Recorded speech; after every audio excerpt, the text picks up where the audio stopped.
morning show. And, whoa, what a big day for Puff Daddy, P. Diddy, Sean Diddy Combs. Did you see the federal indictment? It had a bunch of the names listed, you know, the AKA, also known as AKA. I'm shocked at this information. Yeah. The indictment alleges that those individuals facilitated the freakoffs. They booked the hotel rooms and stocked them with the supplies, including drugs, baby oil, personal lubricant, extra linens, and lighting. Oh, my goodness. Wow. All right, hang on a minute. Wait a minute. They also seized evidence of the freakoffs, electronic devices that contain images and videos of the freakoffs with multiple victims. And they seized cases and cases of the kinds of personal lubricant and baby oil that Combs' staff allegedly used to stock hotel rooms for the freakoffs. More than 1,000 bottles altogether. What the hell? That's more than like 35 Walgreens and CVS's. Thousands of bottles. I mean, what? So Say what? The guy likes to buy in bulk. I mean, big deal. My God. Anyway, man, what a press conference yesterday. I was watching that thing. The U.S. Attorney for the Southern District of New York. I'll tell you what. Good old P. Diddy, Puff Daddy, Sean Diddy Combs, Love Daddy, Schmuff Daddy, Muff Daddy, whatever. Man, he is in some trouble. You know, what is not even remotely funny is just all of the victims. You know, they're saying, you know, it's like dozens of victims. So that means at least 24 plus. What about all the folks that haven't come forward? You know, at the presser with the U.S. Attorney yesterday, with the unsealing of the indictment of Sean Diddy Combs, they gave out an 800 number and said, hey, come to us right away. I'm wondering if now the floodgates are going to open with other victims of Diddy. I mean, they talking about a criminal enterprise. I mean, some of the details. I mean, these drug-fueled sex parties. Freakouts. With male prostitutes. Yeah. Yeah, the U.S. Attorney was talking about the freakouts. The indictment alleges that those individuals facilitated the freakoffs. Yeah, the freak-offs. Freak-offs. Not I'm sorry. freakouts. I'm sorry. Yeah, that's freak out. That's a song from the 70s, Freak Out. We can do freak off. Man, P. Diddy, Puff Daddy, Sean Combs, man, he might not see the light of day. I mean, he faces up to life in prison. Minimum is like 15 years. And the other big chunk of the breaking news on the whole Sean Diddy Combs thing yesterday, breaking news, they're detaining him. Bail was denied by the federal judge. Now, they're going to appeal that. So they're going to appeal the no bail, and that'll obviously work its way up the ladder. But at this point, Sean Diddy Combs is in custody. He didn't drop a buttload of bail money. His lawyers offered a $50 million bond or bail. No. And, you know, typically it's, 10%. So, the cash up front probably would have been about $5 million. But still, his lawyer knew that, man, there was some serious stuff. I mean, to just preemptively try to offer a $50 million bail. No, it's 10% to a bondsman. Wow. That's what I'm saying. Yeah. That's what I'm saying. Right. Yeah. Yes. Okay. So I don't know who would even take that. So, but 10% would be $5 million. What do you think I was saying? Well, no, I didn't want to confuse that. You had to give the feds 10%. No, you got to give them all 50. Whoever handles the bond for the bail, that's who typically gets. That's who gets the 10%. What's that little place off of right near 275 in downtown Tampa? That little white building. Yeah, right near that Burger King. That Burger King's a mystery. You know what I'm talking about? Yeah, right. As soon as you get off the... was it Morgan? Is it Morgan Street? That Burger King that sits... Bring up the Google Maps. Yeah, you got that old bail bond. Because remember, you used to have the jail down there. Years ago, when you roll right along 275 in downtown, when you get off at the you have the east and the west exit. And this is the eastern side of downtown, where the City Walk is. Yeah, but used to have was that the Morgan Street? Is that Morgan Street down there? The Morgan Street Jail? Yeah, I think it was. Bring up the Google Maps. Bring up the Google Maps, please. Bring them up. I think it was the Morgan Street Jail. I mean, I might be mistaken, but there used to be a jail down there back in the 80s and 90s. I remember when I first. Is it Scott Street? Oh no, it's Scott Street. Yeah, but then Morgan comes off of Scott in downtown Tampa, and then you've got that Burger King. That's what is that, North Orange Avenue, where it takes that curve. Does that? I never see anybody in that parking lot. It's like the weirdest spot for a Burger King in downtown Tampa. The last place to grab a sandwich before the interstate. It's Mystery Burger King. Do they sell any burgers in that place? Yeah. And then you're talking about, what's the name of the bondsman? It's like Reuben or something. Reuben, the two brothers or fathers. Reuben and Steve Bizarte or Bizarte bail bonds. And they had like the smallest building. I wonder if anybody ever works there. They got a phone number on their picture on their building. Hold on a minute. Let's dial them up. I need a bond. P. Diddy needs a bond. Hang on a minute. 813-221-118. Hey, Andrew, pick up the phone. See if Reuben and Steve Bizarte see if they pick up and see if they can talk to the MJ Morning Show. Because on the side of their building it says 24-hour service. Yeah. It's 6:07 in the morning. See if they pick up. Tell them it's the MJ Morning Show. Would they want to cover a $50 million bond for P. Diddy, Puff Daddy? If it were offered. Yeah. Oh, we got voicemail. Yeah, we got voicemail. Well, it says 24 hours. Maybe you leave a message and they call you right back. I don't know. But, hey, Diddy, they didn't pick up the phone. I'm shocked at this information. Yeah, apparently so. All right. All right, we have much more on the Diddy matter. Man, it is serious, man. Man, he has got to be crapping his pants. He's got to be crapping his prison jumper right now. Because he may never see the light of day again. The allegations. Man, there are so many different layers, which we'll get into. We'll do a long chunk of this later on. And I've got 10 audio bites from the presser yesterday. And then you got to hear the audio of his lawyer as well. So we'll get to that coming up. I've got questions. Remember the LeBron thing? Hang on. Just a little teaser. Remember the LeBron thing, what he said about Diddy? Yeah, I want to explore that a little further. Then there's a J-Lo mystery. There is a Diddy J-Lo mystery. Oh, Festa, did you notice the nice new illumination on the St. Pete side of the Howard Franklin Bridge coming in? I did. There's a hole in the center, where they're still doing construction. And if you're heading south, you've got that whole chunk that's still kind of closed off to the left, and we're over to the right. If you're heading south on 275 over the Howard Franklin. So once you're kind of over the bridge on the St. Pete side, there's a whole new row of these double light poles, and the illumination is fabulous, fantastic. I saw it the other day coming in. Yeah, I just noticed it this morning, and then they got a couple of them are out. There are a couple on one side that are out of the double stick, and then there's a whole row that's just completely out. But tell you what, from what I'm seeing, nice new lighting on the Howard Franklin Bridge. That ought to keep. What do you laugh? What are you chuckling at? I'm glad you approve of their lighting choices. That I'm giving a check off and an approval of the lighting. Where they go to Light Bulbs Unlimited in South El Mabry? No, it's now. They're not there. They're now on Cypress. Oh, okay. I'm sorry. That's the best light bulb store in the world. It used to be Light Bulbs Unlimited. Now it's something else. No, now it's called Complete Lighting. Oh, yeah, I highly recommend that place. Complete Lighting on Cypress for all of your light bulb needs. Yeah, traffic brought to you by Complete Lighting. Much to the surprise of the sales department. What's going on there, buddy? The earlier accident in Hillsborough County on US 301 at Big Bend Road seems to have cleared out, and traffic is no longer an issue there. So our first trouble spot of the day has resolved itself, and everything else looks pretty good. Interstates, major thoroughfares and arteries, intersections, bridges, all looking good. Keeping you updated, I'm Schreiner. From the Rubenstein Law 1-800-FLORIDA Legal Traffic Center.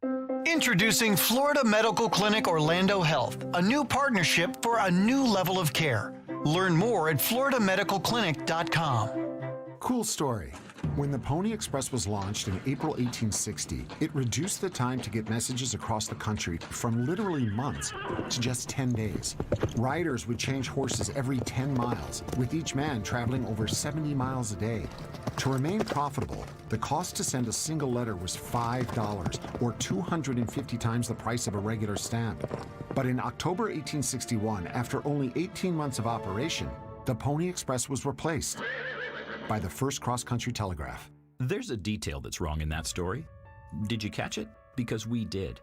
At Integrity Home Solutions, we believe in getting every detail right, whether you can see it or not. When you have a plumbing emergency and you need a technician to respond quickly, timeliness can make all the difference. But as quickly as we might arrive to fix your toilet or your water heater, we still sweat the details and guarantee our work for a full 10 years.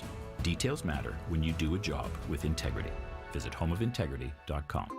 Every morning brings new opportunities. That's why I love McDonald's new limited time breakfast deal. For just $5, I can mix and match 2 of my favorite breakfast sandwiches to make all new flavor combinations. Today, I'm starting my morning with a sausage McMuffin with egg and an egg McMuffin for just $5. Tomorrow, I may mix it up with 2 egg McMuffins. So, it's a new day, but the same great 2 for $5 deal. Ba-da-ba-ba-ba. Prices and participation may vary. Cannot be combined with any other offer or combo meal. Single item at regular price. What's better than air conditioning? A portable air conditioner you can take anywhere. Enter McDonald's. Their drinks always cool me down, so I call them Air Cup-ditioners. Air Cup-ditioners come in all my favorites, like classic Coke, Southern Style Sweet Tea, frozen Fanta Blue Raspberry, and, of course, iced coffee. And they're incredibly cost-effective. Any size is just $1.59 all day. Air drinks. And they're drinks from McDonald's. Ba-da-ba-ba-ba. Prices and participation may vary. Cannot be combined with any other offer or combo meal. Coca-Cola and Fanta are registered trademarks of the Coca-Cola Company. Meet Cheryl. Hey. She's on vacation and lost in the moment. Unfortunately, so is her Chase debit card. It's gotta be somewhere. Maybe she lost it at salsa night.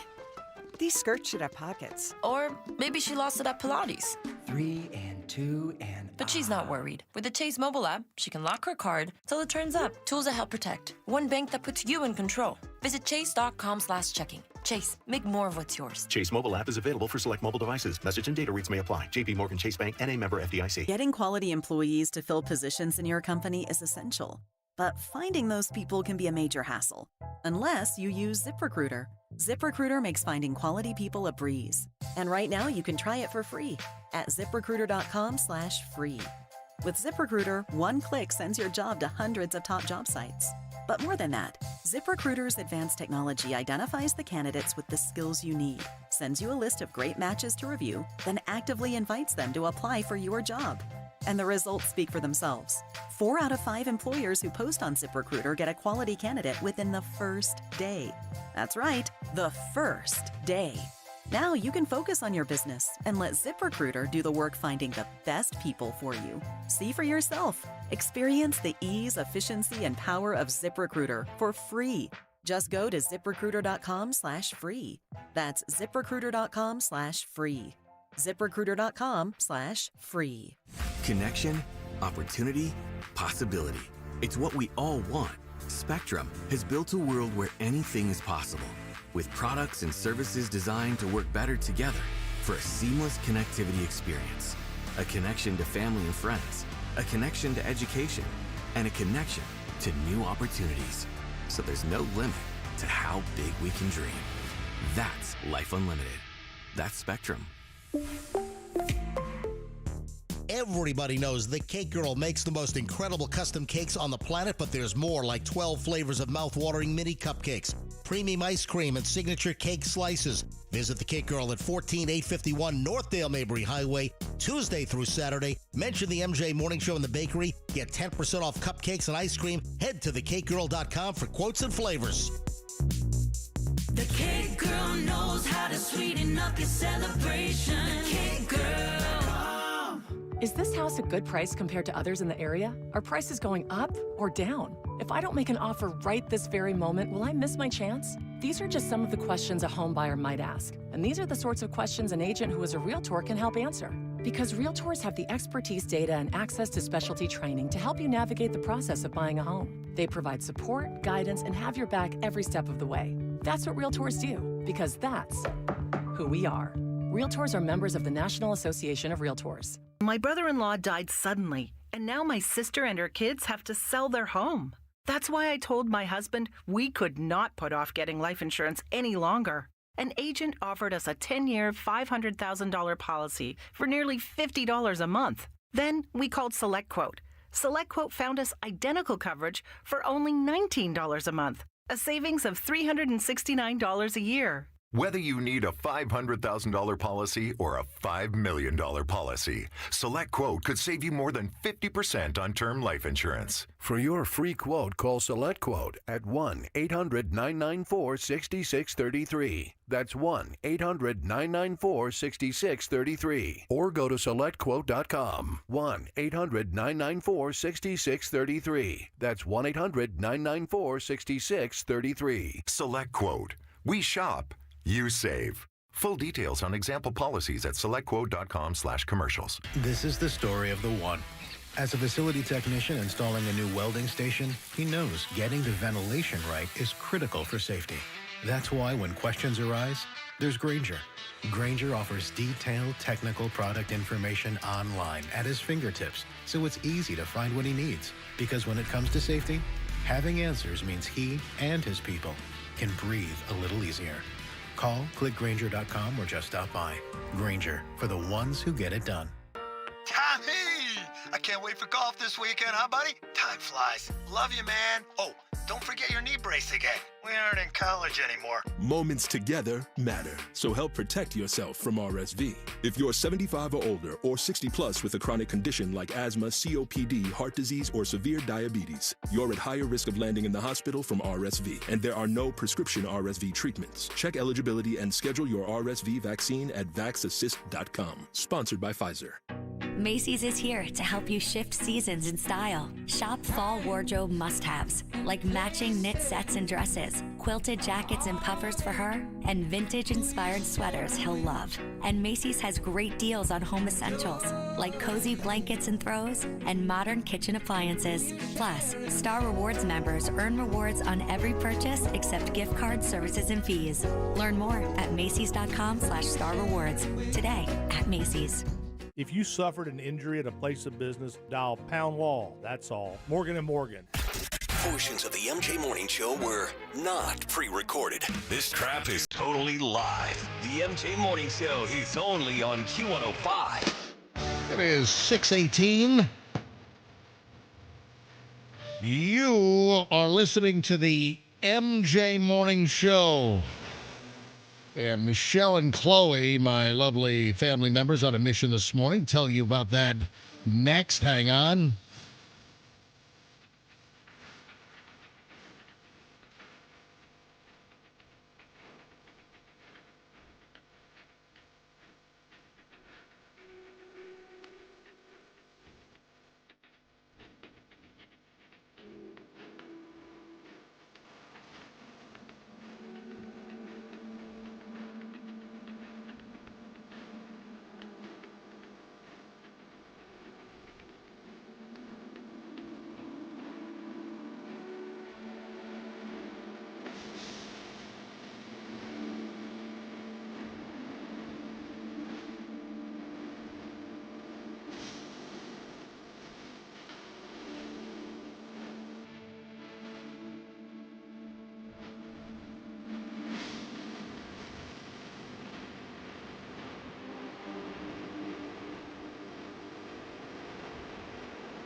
Won't you?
MJ Morning Show on Q105. That is 104.7 FM. I'm trying to get it to change the damn station to Q104.7.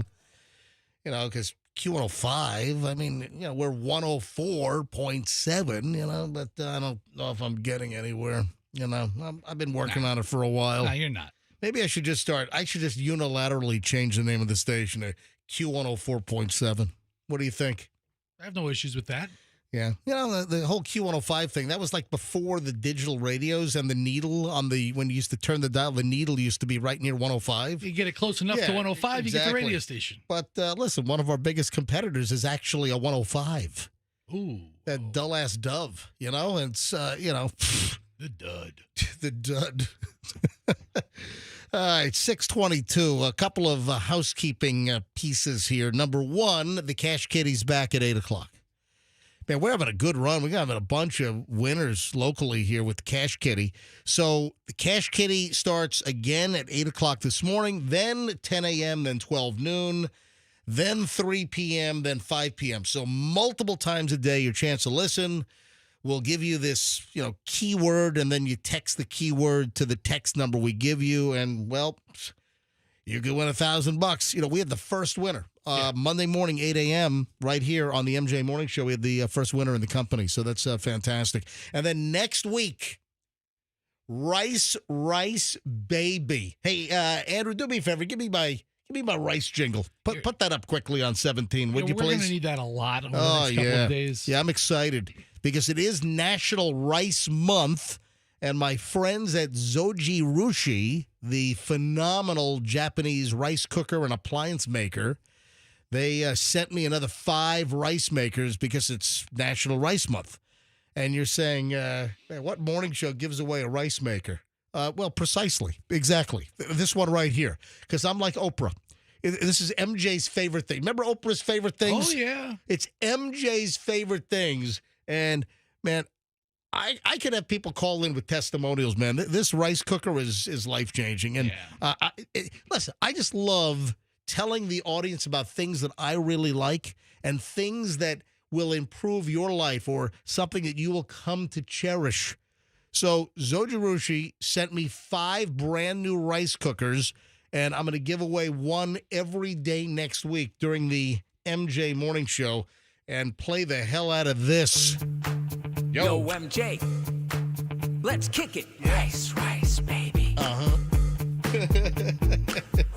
Rice, baby. All right, stop. Collaborate and listen. MJ got something new for the kitchen. Cook it, either brown or whitely. Flow with the rice both daily and nightly. Will it ever stop? Yo, I don't know. Turn on the switch, watch it go. If there was a problem with your sushi, kick out the rice with your new Zojirushi. Rice, baby. Let's fill the rice, baby. Let's fill the rice, baby. Yeah. Yo, Do they play VIP. that? What? Do they play that like at the shareholders meeting for Zojirushi? You know what? They should. Let's get out of here. Yeah. Word to the MJ Morning Show. Yo. Absolutely. Yeah. As far as Puff Daddy, Sean Diddy Combs goes, I don't know if he's going to be able to plug in a rice cooker in the cell that he's being held in Brooklyn. However, I'm shocked at this information. according to a couple of friends who've served time, rice is a staple in their diet. Hey, Michelle and Chloe are on a mission this morning. I don't want to say exactly where, but they're heading out for the day. Yeah, they're flying out.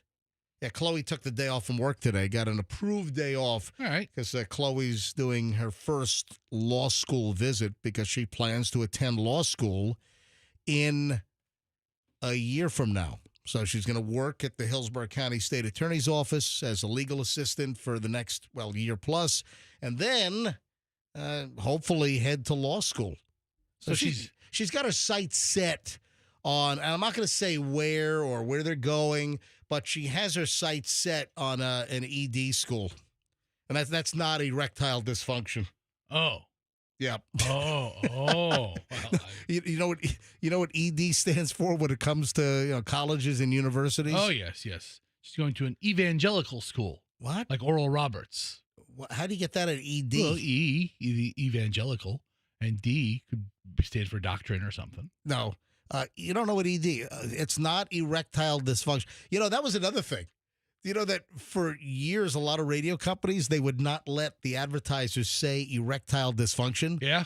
You had to say ED. This radio station was like that when we first got here. Exactly. And then they changed the policy like a couple of years ago, and now our commercials can say erectile dysfunction. Yeah. ED, come on. If Chloe has her sights set, like Julian, my lovely son Julian, his reach ED school for film school was NYU, and he applied early decision, and the kid beat the odds with like a 4% acceptance rate and got into NYU film school early decision. ED, early decision. Oh, my God. So it's not the name of the school. It's just Chloe wants to get in early. Hey, listen to this. So that's what they're on a mission this morning. They're at Tampa International right now. They're getting on a flight, and they're flying out. They'll get there this morning. They'll do a campus tour, and then I'll pick them up at the airport at like 9 o'clock tonight. They're doing a quick turnaround. And Chloe's like, where am I going to put my suitcase? You don't need a suitcase. No. It's like you're going to work. Just bring a satchel or something. The what are you clothes talking you wear, about? It's the clothes you wear all day. She wants to do costume changes. I mean, Chloe and Michelle's like, Chloe, we're just going for the day. There's no costume change here. We're getting on an airplane. It's the same as you getting in an Uber on the way to work. We're just getting on an airplane. We're taking a campus tour, and then we're coming right back. You don't need a suitcase. Throw a sweater in a backpack. That's about it, kid. Oh, man. All right. So I wish Michelle and Chloe a very successful trip this morning. I don't know if I have time for this at this point, but I stumbled across a story, and then I found like a local interesting tie-in. I stumbled across a story that, listen to this. The headline is, buying a murder house could save you a bundle. I believe it. Yeah. So you could save a lot of money if you buy a house that was previously a murder scene, because it has a stigma. But then, listen to this. Then, I don't know where I found this. Then I stumbled across a recent story about a Davis Islands home that was once the site of an axe murder. Did you know this? What year? 1920. I think it was 1930. Let's see here. What year was the murder? Okay, if it happened in the 20s or 30s. 1963. Okay, the house was built in the 20s or 30s, and then the axe murder happened. Davis Islands axe murder. And this goes hand in hand. Buying a murder house could save you a bundle. That's like, what's that? Could save you a bundle on your car insurance. Well, Yeah. Who's Is it Geico? Is that Geico? Yeah. Could save you a bundle on your car insurance. That's Geico. Yeah. Find a murder house and it could save you a bundle on your mortgage payment or the asking price of the house. I'm going to put this in the pile and get to this. Yeah, the Davis Islands Axe Murder House.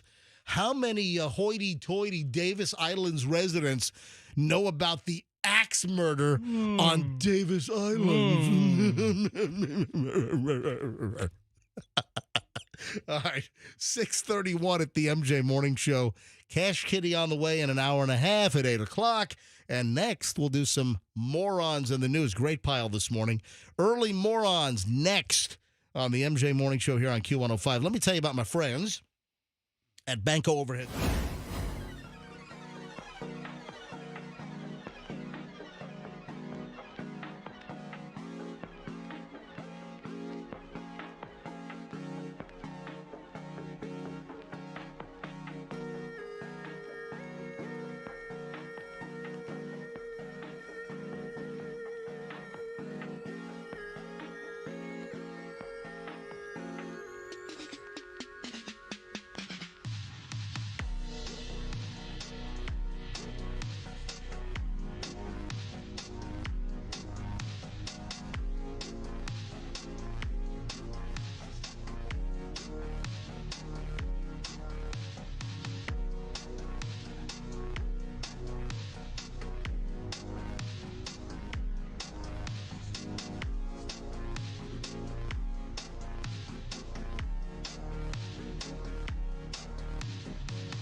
What do you say?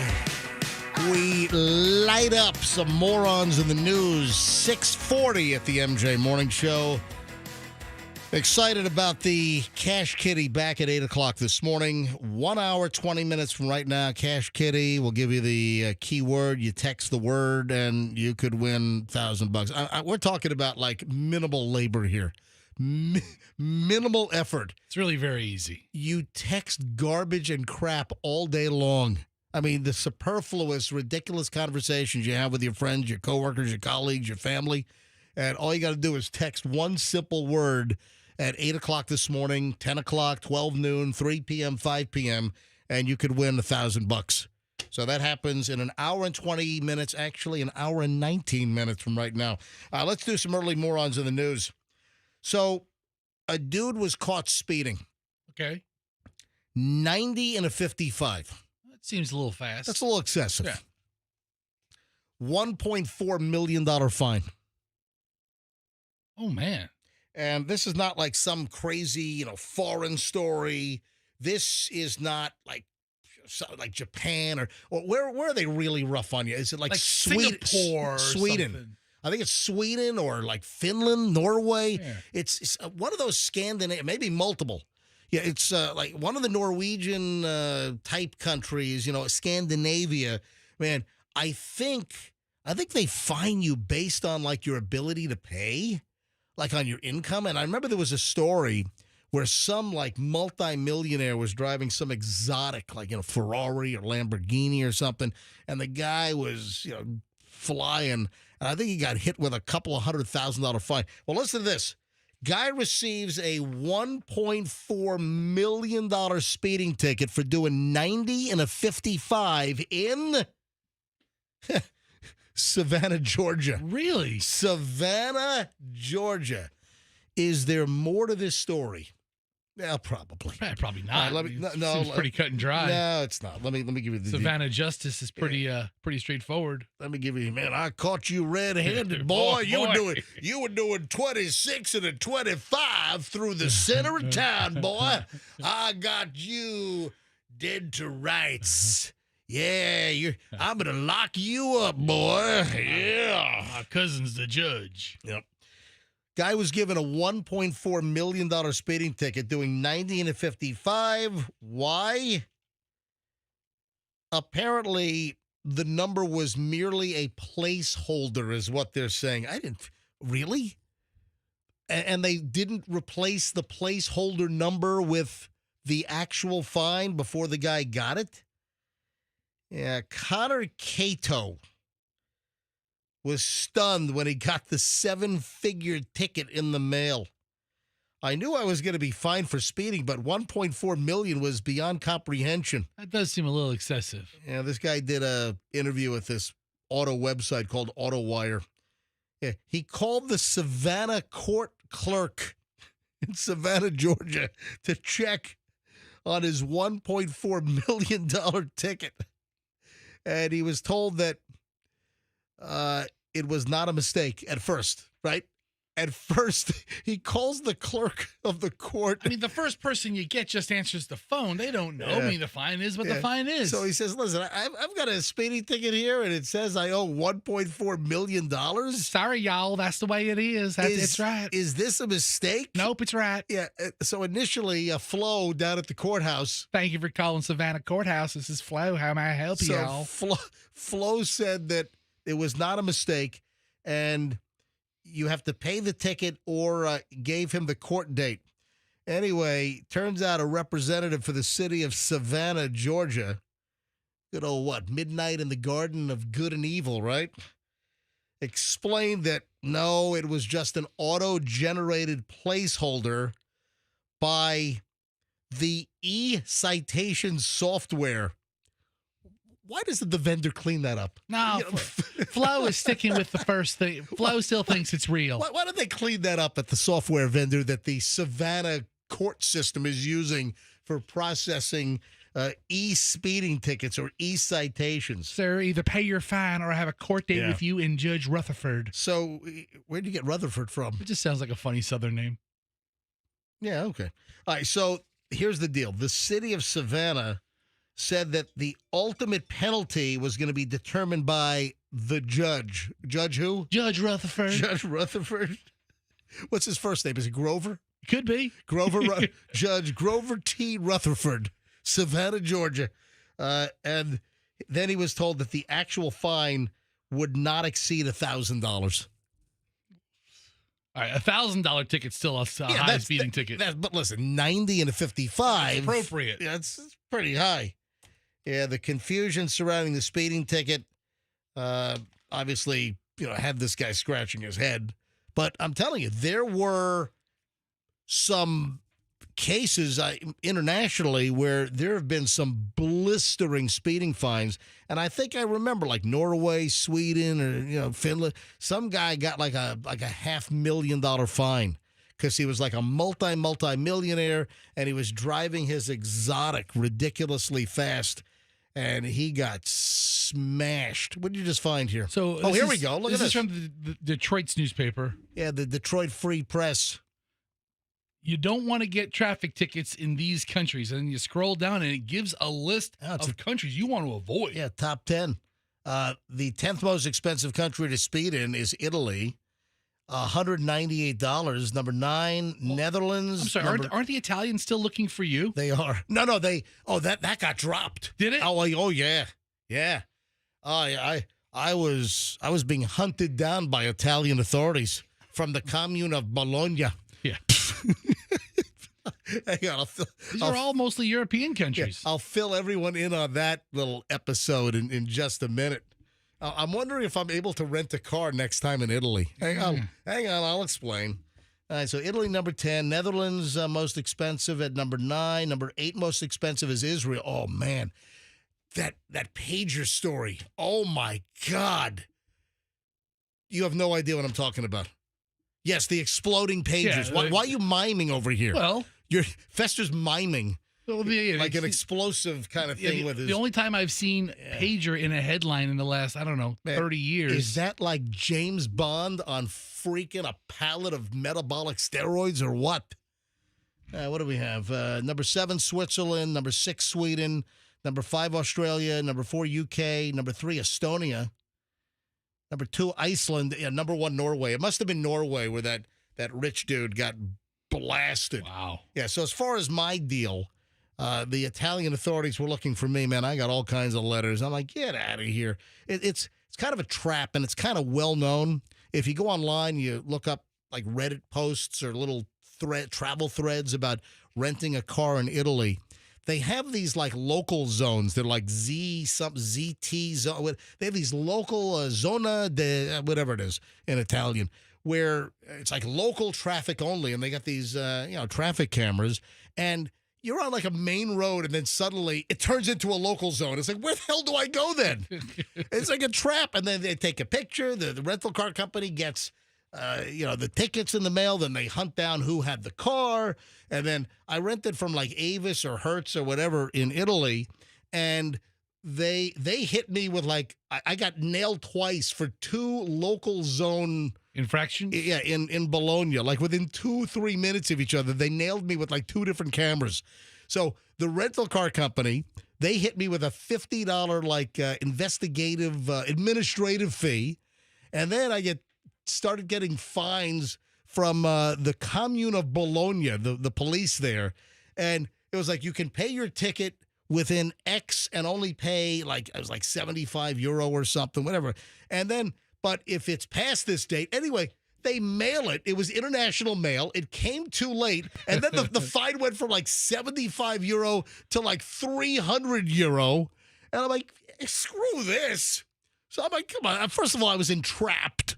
I'm not paying this. Listen, trapped. You talk to the judge about So that. I start getting these letters from like the lawyer representing the commune of Bologna, right? And I'm like, screw this. I just ignored them. And I did nothing. And then guess what? Eventually they tired of you. Listen to this. The Italians, they turn it over to a U.S. collections agency out of like San Diego. So they're trying to collect from me, and I just sent them a letter. I got on my computer on Word, and I said, I don't know what the hell this stuff is. I never received the initial fines. I put that in an envelope. I sent it back to them. I never heard from the collections agency again, and it's been 3 years now. It's a terrible collections agency. But yeah, they're awful. But listen. All right. He says he's never heard of it. But listen, foreign police turning traffic debt over to a U.S. collections agency? That might be the business model. Maybe so. Try to collect and get paid by the collection agency. I was scammed and hosed in the beginning. I'm sorry. I wasn't paying that damn thing. Give me a break. All right, and it just but I haven't been back to Italy to rent a car since like 2019 when this happened. Yeah, they're waiting for you. So the question is, am I blacklisted from renting a car in Italy, or am I going to be arrested at the airport on the way in?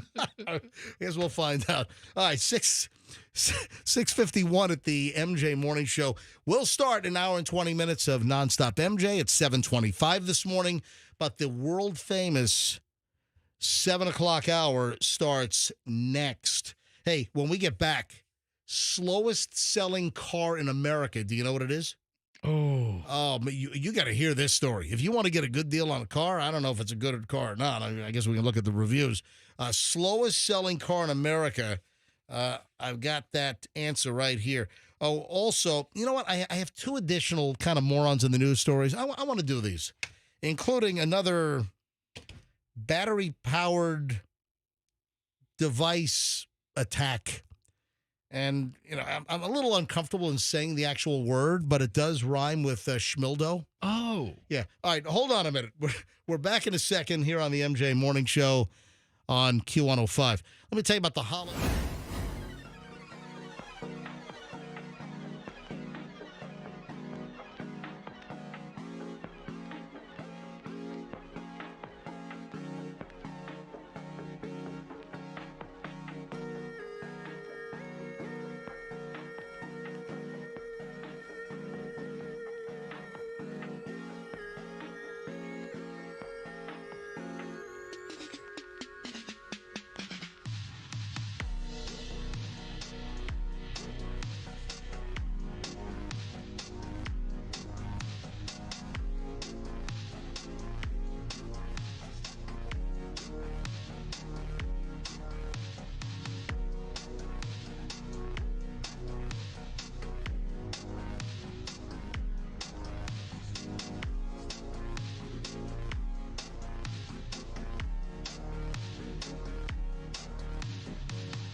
It is 7:01 at the MJ Morning Show. Fester, I'm assuming that you were watching Dancing with the Stars last night since you were texting me that scam artist, Anna Delvey, from that, what was it, Finding Anna? What was Inventing Anna? Inventing Anna, Inventing Anna, the Netflix series, which was actually very, very good. This was New York scam that went on. This is this foreign, where's she from? Was she German or was she Russian? Wasn't she pretending to be like a German socialite, but I think she was Russian? Anyway, this Anna Delvey, who was the subject of that Netflix series, Inventing Anna, which was really good. Right. It was fantastic. Yeah. the scam artist, and she took a bunch of the New York socialite community for a ride. She wanted to open a foundation. Oh, and she yes. spent all this money. My foundation must be right here. I must have this building. I must have this building. Anyway, so you were watching Dancing with the Stars last night? You know what? I was watching something else, and it ended, and I had like 20 minutes left. Yeah, Fester sends me a text like frantically, hurry, turn on Dancing with the Stars. Anna Delvey's on. Well, she was the last dancer. With her ankle monitor? Yes, and it was bedazzled, and it looked fantastic. Wait a minute. They bedazzled her ankle monitor? Yes. Yes. They had like rhinestones glued onto her ankle. It was sparkling? Yeah, and it looked good, and she looked wonderful, and she did a pretty good job of dancing for somebody who's not a dancer. What about her shoes? She looked great. Little strappy thing. What's that line when we talked about this? When Inventing Anna was really, really big a couple of years ago, there was that one line that you always used to imitate her with the shoes. You're so poor. Your shoes make you look like you're poor. And she would, in the show, or Inventing Anna, she would dress down people around her of different economic classes. Why do you look so poor? Why do you wear that? Makes you look poor. But she was a smarmy person, and she acknowledges she served her time. She's here to have America formulate a different opinion or see a different side of her. I am not formulating a different opinion. She's a con artist. Sure. She's a scam girl. I'm not forming any different opinion of her. She's a con artist who can dance. Yeah, in the series, one of the most uncomfortable scenes was when they went to Morocco. Remember they went to that expensive resort in Morocco? Of all the places in the world to screw around, they're in Morocco. Yeah, some ridiculous amount per day for the villa that they had rented. And then when it comes time to pay, one of the friends along for the ride had to cough up her corporate credit card to cover this ridiculous bill at this expensive Moroccan resort. And that's how the whole thing crumbled down, because I think she worked for Vanity Fair. That's right. It was Vanity Fair. That's right. There was this huge, like $40,000 charge on her card. They finally call her in, and she has to confess everything. Yeah. And they eventually publish a story about Anna and recoup their money. Hey, if you missed it, we opened up the show with a little bit of Puff Daddy, Sean Combs action. All of the unbelievable audio bites and the freak out. What are they? Freak on? What the hell's the name of this thing? What are the freakoffs? The freakoffs. Can you imagine the U.S. attorney has to explain a freak-off party? That's what we've come to now. U.S. attorney press conference in New York, Southern District in New York, and the U.S. attorney for the SDNY is engaging and educating America on Puff Daddy freak-off parties. Oh, man, some of the details are rough. We'll get to that when we start our long chunk. So somewhere in the long chunk, a little after 7:30 probably, man, you got to hear some of these audio bites. And, there are some J-Lo questions. There are some LeBron James questions that I want to raise. So hold on to that thought.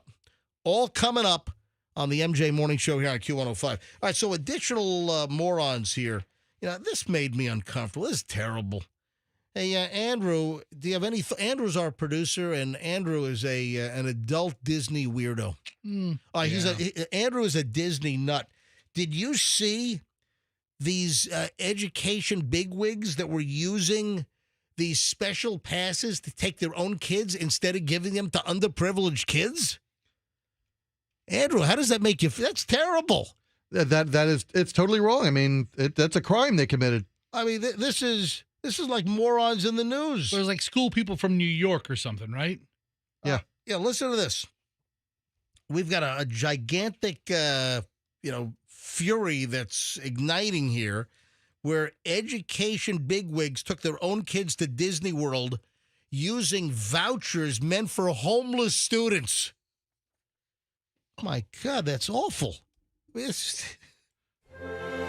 When you rip off disadvantaged kids. I don't have any more for that. It says it all right there, though. In one line, you really hit it home. So when you rip off homeless kids,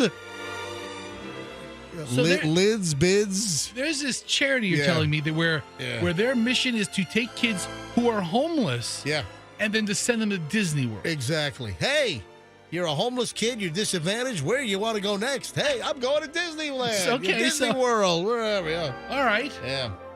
All right, so there's a big 6 New York City Department of Education employees have been accused of using forged permission slips to take their kids and grandkids away on lavish city-funded trips instead of for the homeless, vulnerable kids. So I guess there's a program. So I think Disney donates like the admission, and then I didn't know this.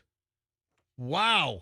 So Department of Education up in New York, and these were mostly, it looks like Orlando or Kissimmee or Lake Buena Vista trips right down here to Central Florida to take these disadvantaged homeless kids to Disney. And instead, they're like totally ripping off the system. They're committing fraud, and they're bringing their own kids and grandkids under the guise that these are the homeless kids. Man, I tell you, they should have, you know what? They should be laid down on the tracks on Space Mountain. Yeah. Yeah, that's what. Hey, is Space Mountain still open, Andrew? It is?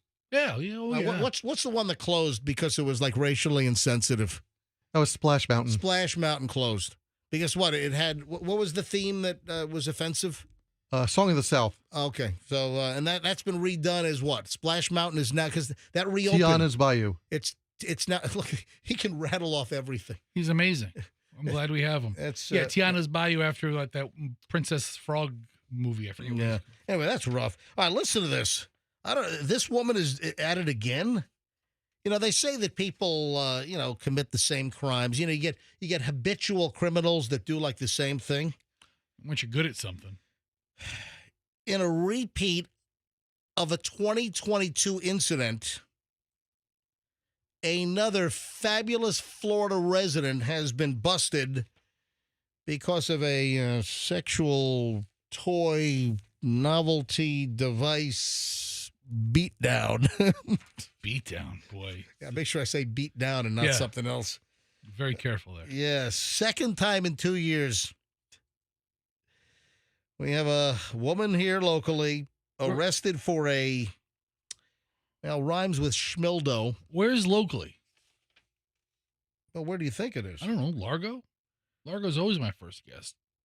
It's Florida. So this happens to be Fort Pierce. Okay, all right. When you said, okay, I'm sorry. So a Florida woman. It's a Florida woman. Okay. Yeah, so it's for Chelsea White, who's 35 years old. I guess she and her boyfriend were in the kitchen about to eat. Okay. When the man discovered that his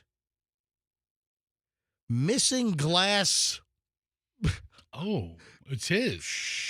Schmilbo toy was inside White's backpack. All right. I know. She was holding it for safekeeping. Some people were expecting me to say something else. No, it was inside her backpack here in Florida, over in Fort Pierce. During the fight, which happened at 11 p.m. Can I suggest that eating dinner at 11 p.m. is not very healthy? I mean, it depends on your schedule. If you want to bed at midnight, then you're right. But yeah, you shouldn't be having dinner at 11 p.m. No, I mean, if you work like a late shift, you get off at 9. Anyway, a fight ensues. White and the 35-year-old victim, they started pounding on each other. After they briefly separated, the man told the cops that White came at him again and started beating on him again and went to grab the backpack while White was standing in the kitchen and threw the glass schmilbo at the boyfriend. It's like a little javelin. It's really a weapon. It missed him, the target, hit the door, and it woke up the couple's child. So that's great. Your kid is being awakened by a glass cylindrical pleasure device. Great. First of all, I think it's kind of dangerous to make these things out of glass. I mean, it's dangerous to make them out of broken glass. And the fact that it was his. Listen, I mean, I don't even want to know. I don't even want to go there. There's all kinds out there, man. Oh man. So White subsequently grabbed the bag, walked away from the property, was located hours later and arrested for domestic battery. White, the woman, Chelsea's her first name. Yes. Yeah, she was questioned, arrested. Last I saw, she was still locked up in, I guess, the St. Lucie County Jail. $1,000 bond. Her next court appearance scheduled for October 4th. Can you imagine? I mean, what's more uncomfortable, the whole Puff Daddy Sean Combs story, or having to make an appearance in court for throwing a glass dildo at your boyfriend and then having it miss him but hit the door, and then you start beating on each other, and that's pretty bad. I mean, how does a judge keep a straight face? It's all relative. However, I'll take her charges over P. Diddy's. Does the prosecutor, are they saying dildo? Are they saying, are they using the D word? Your Honor, I'd like to submit this into evidence. Also, isn't there down in the Keys, isn't there a dildo key? There's one island. Yes, one island. It's uninhabited. Yeah, there's an uninhabited island down in the Keys, folks, called Dildo Key, I think, right? Lovely place to vacation. You know what? Hey, congratulations, Chelsea White and your boyfriend. You've just won an all-expense-paid trip to Dildo Key in the beautiful Florida Keys. Yeah, I wonder if any of our listeners ever, got on the boat and went to the to Dildo Key. It's pretty far off. You have to really deliberately want to go there. No, it is. It is. It's really far off. I mean, how many miles is that? Off of US 1, if you're going down off of, let's see. You know what? It's almost like due east of due west of Key Largo by, it looks, hey, let me use the key here. So thumb is 5 miles, so 5, 10.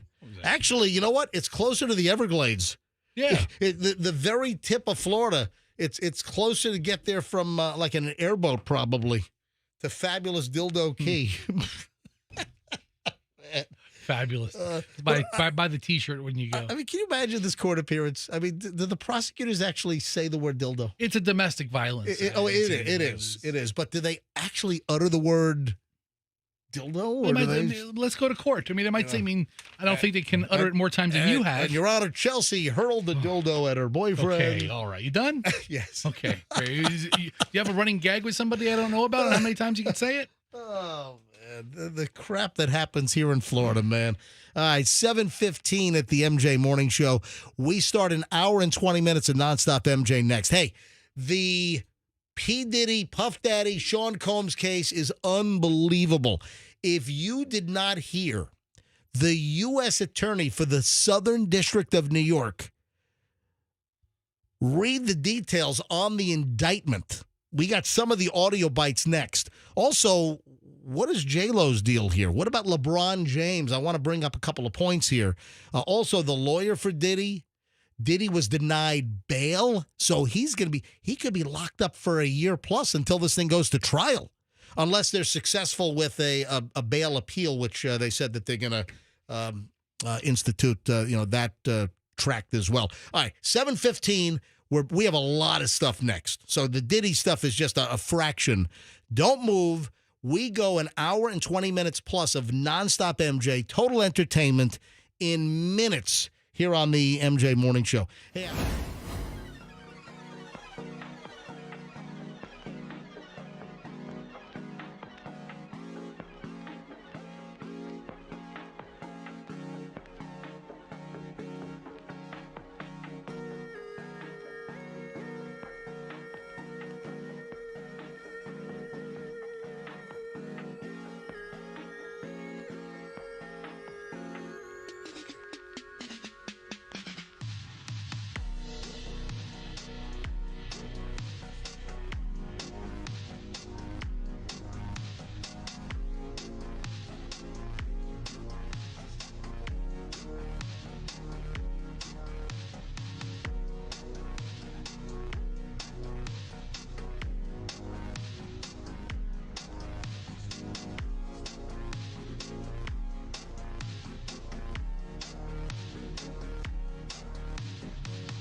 go to my closet and find my old tan members-only jacket and put it on and pretend like I'm walking in the front door at Holston's, up in Jersey. Yeah. Seriously, did you know that there was this, like, 2-part documentary, like, behind the scenes all these years later on Sopranos? Yeah, it's like an interview with Chase. Yeah, right? with the creator Chase of Sopranos. Man, it was good. And I'm a, Sopranos nut. Listen, I love Goodfellas and Casino and, all that stuff. And Sopranos still is just incredible. And it was great. So if you have HBO, you can check the listings for when it runs, or it's, just go to Max. And, it's on demand whenever you want to watch it. It's 2 episodes. Yeah, Wise Guy. Yeah, David that's Chase. right. Yeah, Wise Guy, David Chase interview, and it was fantastic. I mean, a lot of just insight behind the scenes. Awesome, so I highly recommend it. All right, the whole P. Diddy, Puff Daddy, Sean Diddy, the whole deal. I got a ton of audio from the U.S. Attorney's presser yesterday. What an insane story. And now the number 1 searched item is freak-off party. I've searched it 3 times already today. Not get your freak on, the freak-off party. So we'll discuss that in minutes. And if you haven't heard some of these audio bites, this is must-see TV, man. This is must-hear audio here on the MJ Morning Show. First, though, Fester's got the duck? Fester's got a little a duck situation. I don't even want to bring it up anymore. Hold on, he canceled on you? Yeah. Yes. All right, so, listen, he's a nice guy. Yes. Clearly something came up. Yeah, something came up. What's his name, Randy? Randy, yes. All right, so Randy is the duck rescuer. If you remember, Froggy reenacted the 25th anniversary of Fabio getting smashed in the face with a goose at Busch Gardens, Williamsburg, because Fabio was up in Williamsburg. Incidentally, Michelle and I were just up in Williamsburg last Friday. Michelle and I went up for a little, birthday weekend for Michelle. Michelle's birthday was on Monday. And, you know what? Tons of people. Thank you for all the nice comments. On my Instagram, there is an awesome picture of Michelle and me and Chloe sitting at a table at Cafe Paradiso Monday night in South Tampa. So we went out for dinner, Michelle's birthday dinner, went to Cafe Paradiso, awesome place. We've been going there since 1995. Do they serve duck? You know what? I don't know if I've ever seen a duck special. Because if he wants to have a special this weekend, I can probably help. So there's an awesome picture. And again, seriously, from the bottom of my heart, thank you for all the nice comments about my family. There is a picture of all 3 of us, Chloe, Michelle, and me, sitting at a table at Cafe Paradiso Monday night. It's on my Instagram.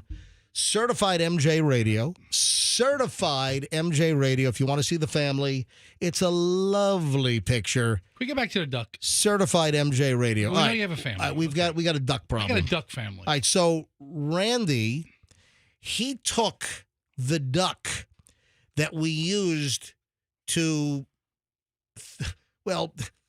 we didn't really smash the duck. It was like a little bit of a tap. No, we threw him at Froggy's head. All right, and then... But keep in mind... The duck's fine. Yeah, the duck was great. Guess what? We saved the duck. Right. The duck this was a food duck. This came from a poultry place. If the duck were to go back to where he came from, he would have been on somebody's table the next day or 2. Right. So the duck came from a poultry place not far from the airport in Tampa, where they raise live poultry that's used for restaurants, and they've got live chickens and ducks, and that's where we got the duck.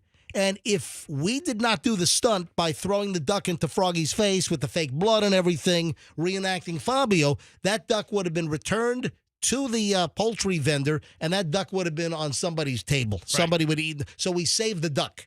And it turns out that Randy, one of our listeners, is he in Pinellas Park? Yeah, I think so. He's got a little pond behind his house. He's got a fenced-in yard, but he's got a little duck oasis back there. Duck would love it. It's a duck resort. So he goes, picks up Fabio, gets another companion duck. So he has 2 ducks from the poultry place where they're raising poultry to kill it and have us eat it. Right. So we save these ducks. So now let's fast forward to this week ago, or 10 days ago, and Fester ends up with a little fuzzy little baby duckling. It was a cute little duckling. So how'd you end up with this? My wife right busted her rims on her Tesla. Oh, that's right. The rim shop is 2 blocks over from the bird shop. Right. I figured I'd just go by and say hello to my friend at the bird shop. What's the owner's name at the Taha. Yeah. So I popped in to see Taha. Yep. And he goes, "Hey, I have something for you." I'm like, "No, that's okay. The duck. He goes, "Look, I have no place for this duck. Take it home to the kids." I'm like, "The kids don't know what to do with this duck. We don't live in a farm or anything." And then he gave you a baby duckling. He's like, "Just set it free in your backyard." I'm like, "No, it's a terrible idea." Anyway, so Randy, the guy that took the other 2 ducks, he's now going to take the baby duckling. Right. So, Fester, you've had this at the house now for 10 days. 2 weeks, yes. Oh, it's 2 weeks. Quackers is the duck's name. The duck's name is Quackers. Yeah. And where's you went out to Fester had the duck in the car. Well, and I'm like, Fester, you can't leave the duck in the car. The windows are rolled down and the box is ventilated. All right, so the duck's in there? Yeah, Quackers is in the... All right, let me see Quackers. So here's the problem. This is all very new to Quackers. All right, here's the problem. Yeah. Randy, the duck whisperer, was supposed to come by this morning live on the air to pick up the baby duckling. Yeah. And he canceled. So now I'm stuck with a duck. Can you take the duck? Let me see the duck. Yeah, I'll give you the box. Can you handle the duck? Yeah. Hang on a minute. I got an Amazon box here. I mean, the duck's kind of a dirty animal. Are they? Yeah, they're ducks. Oh my God, he's so cute. Good. You want him? No, my dogs would eat this thing. My Jack Russell Terriers spend every waking moment chasing lizards and squirrels in my backyard. Well, we got. I got this duck. oh my God. He's so. If I take him out, can I let him run around this? Oh, listen. He's chirping. He talks, yes. Andrew, turn it off so I can hear the duck. Come on, Quackers. Oh my God, I'm going to take it out. Okay, take it out. Yeah. Come here, Quackers. I mean, he's going to poop wherever he wants. Oh my God. This duck I'm holding it up to MJ TV right now. This duck is so cute. Yeah, it's a good duck. Oh my God. How do I get him to talk? Hey. I mean, he feels more comfortable now probably because he's out of his box. Quack. Come on, talk a little bit. Come on, Quackers. All right, I'm holding him up to MJ TV. This duck is adorable. And he's tripled in size since I've gotten him. Oh, wow. Oh, now he's making noise. Hang on. Come on, now he's not. I put him down, he makes noise. All right. I just put him down. So he's going to walk around the studio now. No, we don't want that. Why not? Because ducks have no sphincters. What are you doing? He's going to poop everywhere. I mean, he's walking around the studio now. So we have a duck. All right, so when can he get the duck? Can you drop the duck off at Randy's house? That's what I want to do. I mean, I don't want to take it back home and then have to do this again tomorrow morning. I mean, maybe I have to. If I have to, I have to, I guess. The duck is adorable. He's a good duck. Quackers is a good duck. So we're saying what the duck? Oh, little fun fact here. Little fun trivia fact here. Yeah. When I say what the duck, you think of that EMF song. Yeah. Oh, okay. Yes. Unbelievable. Where it's, man, this is one of the biggest hoaxes. This is one of the biggest scams ever perpetuated on American radio.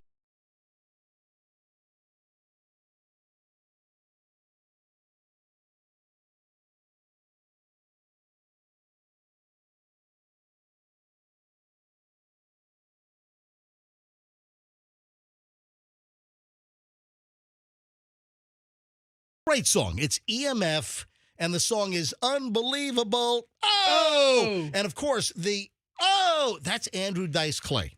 So they sampled, you hear the duck? I mean, the duck is freaking out. The duck's never been to a radio station, less an air-conditioned building before. The duck just walking around the floor. This is a lot of excitement for him. So this song. All right, so that song by EMF was a major hit. What was that, like 1991? EMF? 91, if I'm not mistaken.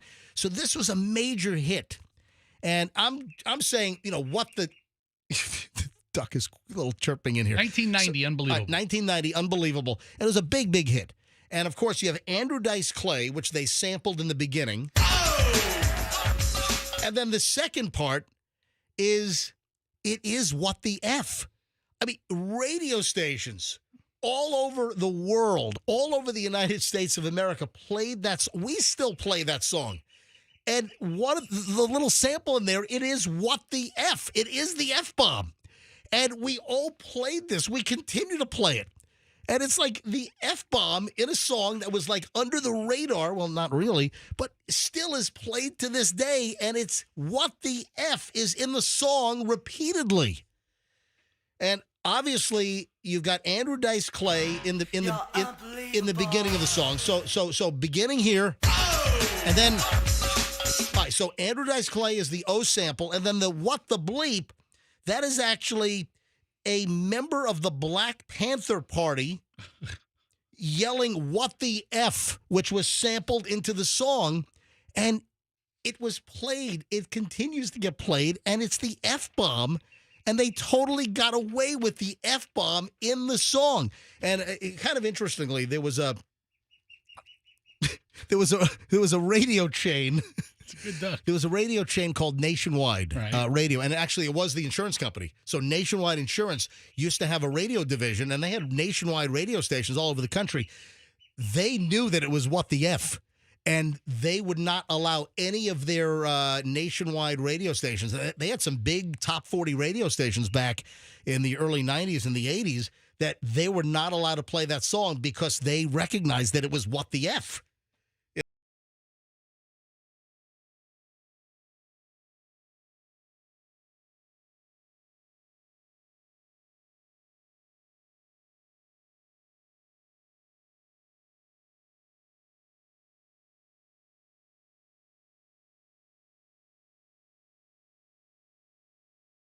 You know, they kind of buried it in the mix, but it is what it is what it is. So there we go. It's little radio top 40 song history here on the MJ Morning Show. All right, slowest car in America, or the slowest selling car, and then we'll get into the whole P. Diddy situation. Oh my God, what a story that developed yesterday. And I don't want to take too long, but I got a bunch of audio bites, which I think are very essential here. The slowest selling car in America right now is this by how many days it's been on a lot or something? Yeah, how long it's been available to the dealer? How long it's been aging and how many units are for sale. The slowest selling car in America right now is the Dodge Hornet compact crossover vehicle. Really? Dealers cannot get the Dodge Hornet off their lot. There is a 428-day supply. That is over a year's supply. There are 14,596 Hornets sitting on dealer lots across the country right now. What's wrong with it? I don't know. I don't know much about it.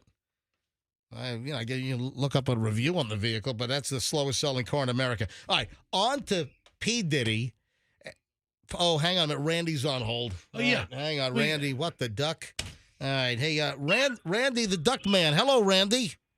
Hey, how you doing, MJ? Hey, Randy. Doing well. So Fester was expecting you in this morning. I got the duck running around my feet now here in the studio.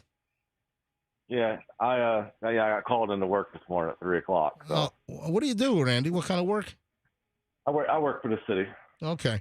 Are you able to? So you're called in at 3 o'clock. What time are you able to come by? Can you come by after the morning show to pick up the duck? Yeah, I'll probably be at work till about 2 o'clock today. Oh yeah, that's going to be. We're not going to be here. All right. All right. So what are we doing? Can Fester just go to your house and put it in the backyard, or do you think you need to be there? If he has it like a safe box, you could leave it at my front door. I have like a bench area where it'd be safe at. Yeah, the duck will be okay in a box for a little while. Yeah, it's a duck. I just don't want the duck to get overheated, though. It's a duck. Yeah, well, I also have a roommate. I'll have him come home about 10:30, 11 o'clock when he goes on his lunch break to bring the duck in. Hold on. Fester can meet. I'll meet your roommate. Fester can meet the roommate at your house at 10:30. Well, it could be around 10:30. It depends on exactly what time he goes on his lunch break. But I'm I said, easy. if not, if it's safe, if it's in a box safe, he could just leave it there. Yeah, and I'll my leave it in roommate the goes box. on lunch. All right, listen, it's in an Amazon box. What if a porch pirate comes along thinking it's some expensive Amazon delivery and they end up with a duck? I think they'll probably bring it right back. All right. Festa will be in touch with you. Thank you, Randy, for saving another Sounds duck. great. Send me the Thank you, address, guys. Randy. Send me the address. Okay, I will do. All right, Great. put him on the Thank porch you. after the show. All right, look at that. Problem All right, solved. good. Festa will right. And I'm going to let the duck just walk. Oh, look, it's like roosting right It's now. a nice duck. It's just sitting on the floor. Listen, I could not be. The duck is preening itself. I could not be happier with I Quackers. feel like Tony Soprano here. Yeah. Remember, the Tony and the ducks in the pool. Hey, the ducks! Let me go to the little hopper there, get some feed, and I got a bunch of $100 stacks of hundreds buried in my my duck feed. Andrew, can you get a cup of water for the duck? Yeah, you know what? Let's get the duck. Let's get the duck a ginger ale. Yeah. All right. Let's get the What the duck? 7:43 at the MJ Morning Show. Man, this Sean Diddy Combs story, holy crap. All right, I've got a bunch of audio I want to play. Then there's a little J-Lo component. There's a LeBron James component. Holy jamoli. I mean, is everybody that's ever been in P. Diddy's circle for a little while is going to be like looked at? You know what? weirdly now? If they went to his parties and I mean, who didn't want to go to P. Diddy's party before all this? Listen to LeBron James. This is LeBron James. Oh, hey, everybody know ain't no party like a Diddy party, so. Yeah, that's what's up. Yeah. And that's Diddy. They were doing some kind of a Zoom thing, and that's LeBron James first saying, Oh, hey, everybody know ain't no party like a Diddy party, so. Yeah, that's what's up. Yeah. And that's Diddy at the end going, yeah, that's what's up. Listen, there's no indication that LeBron James was involved in anything, but trust me, LeBron doesn't want that audio and video floating around. Anybody that has had anything to do with Diddy, I'm watching the nightly news shows last night. Yeah. I'm watching ABC World News and Lester Holt on NBC and CBS with Norah O'Donnell and a couple of the networks. They had, Diddy still shots, and he's standing right next to the iHeartRadio logo. It's like, Great. ooh. But you know what? He was one of the biggest names in radio for a couple of decades. Yeah. Oh, no, listen, Diddy it was absolutely a force. And, he's going to be a force behind bars. I mean, that's where it looks like it's headed. I'm shocked at this information. All right, so what do we know? I'm going to play some audio, then we'll move on. But this is, maybe I'll take some phone calls on this because the details are nuts. Drug-fueled sex parties with male prostitutes, guns, drugs seized at his houses. No bail. Bail was denied. Wow. Diddy is in a federal holding cell. He's in a lockup in Brooklyn right now.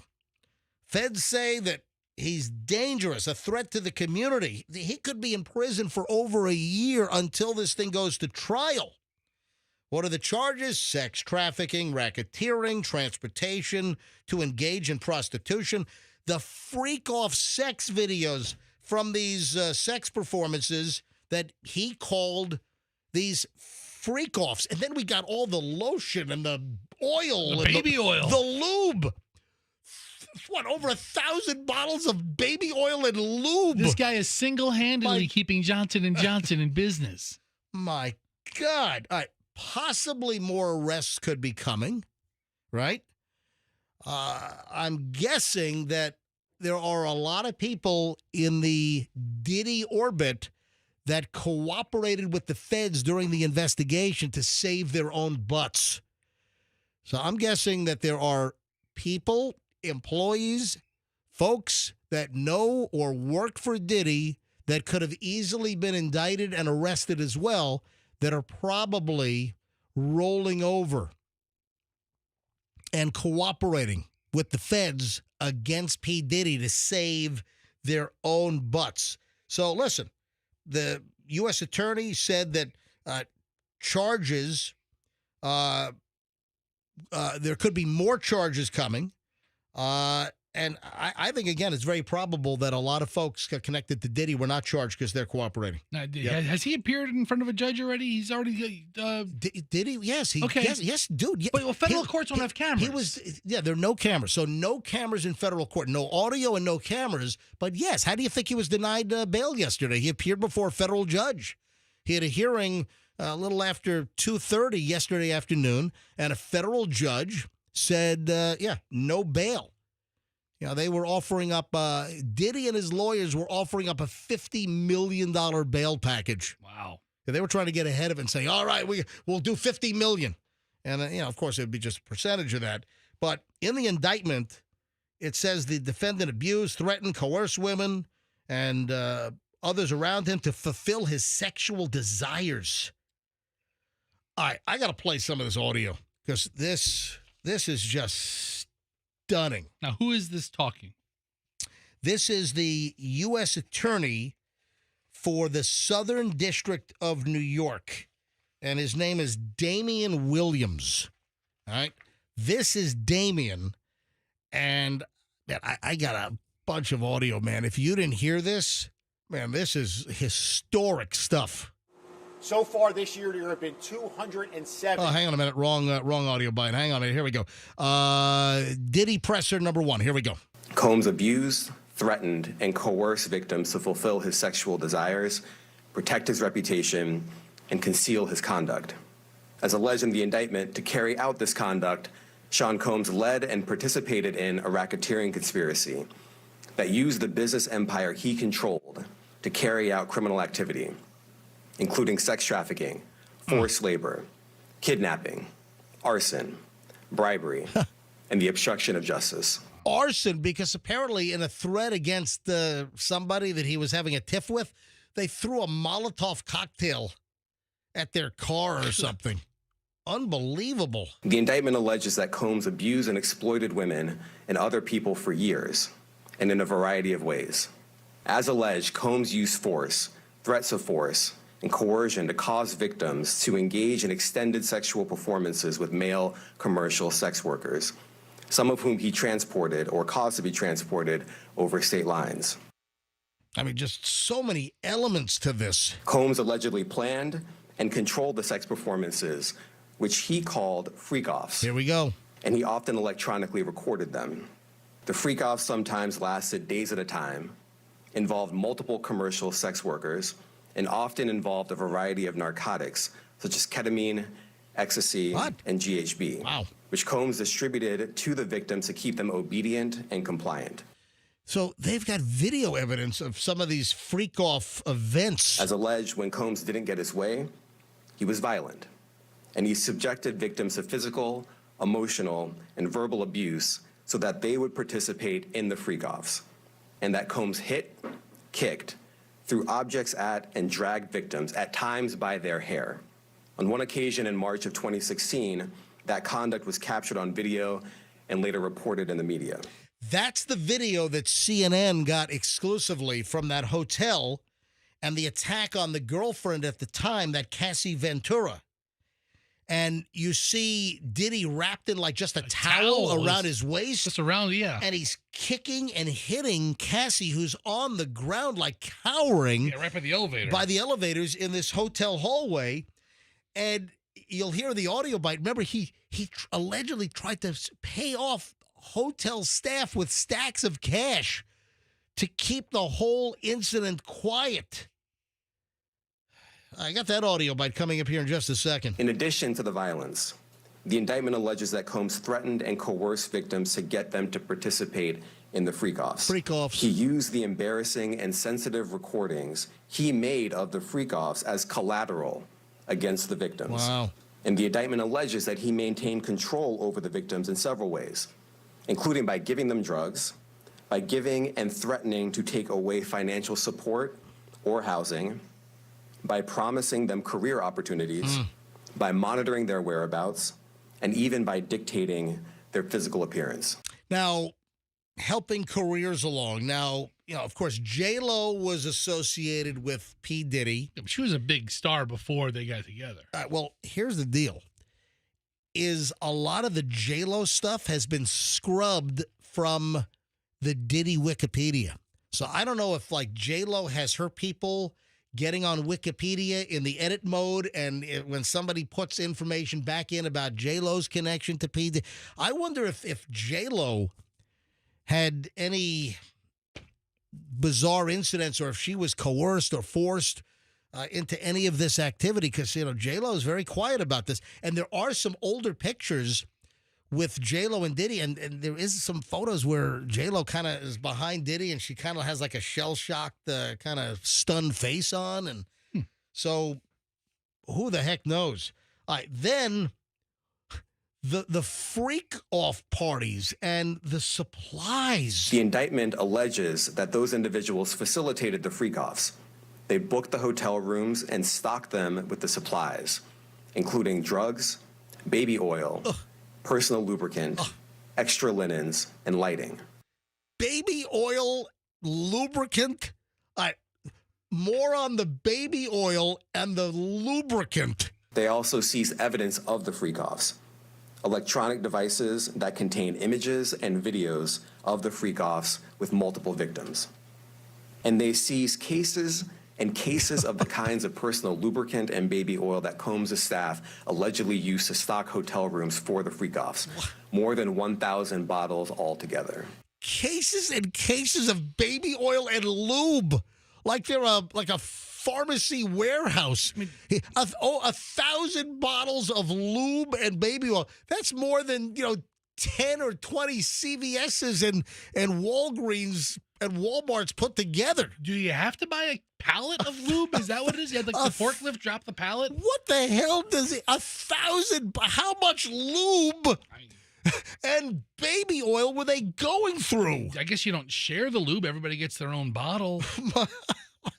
There's got to be rules to the freak-off. And you know what the number one trending term in America is right now? Freak-off. Freak-off. Freak-off. The search term. The number one searches in the country right now are freak-off because of Puff Daddy, because of Sean Combs. The indictment also alleges that they helped Combs cover up his crimes. During the March 2016 incident at the LA hotel that I mentioned earlier, a member of the hotel security staff intervened, and Combs attempted to bribe the staff member with a stack of cash to make sure that what happened was kept quiet. Yeah, and of course, that video was suppressed because it happened in 2016. Yeah, for years. And CNN just got a hold of that video just some months ago when they played it on CNN on TV. Well, I'm looking at the federal indictment here, which was unsealed yesterday morning. United States District Court, Southern District in New York, United States of America v.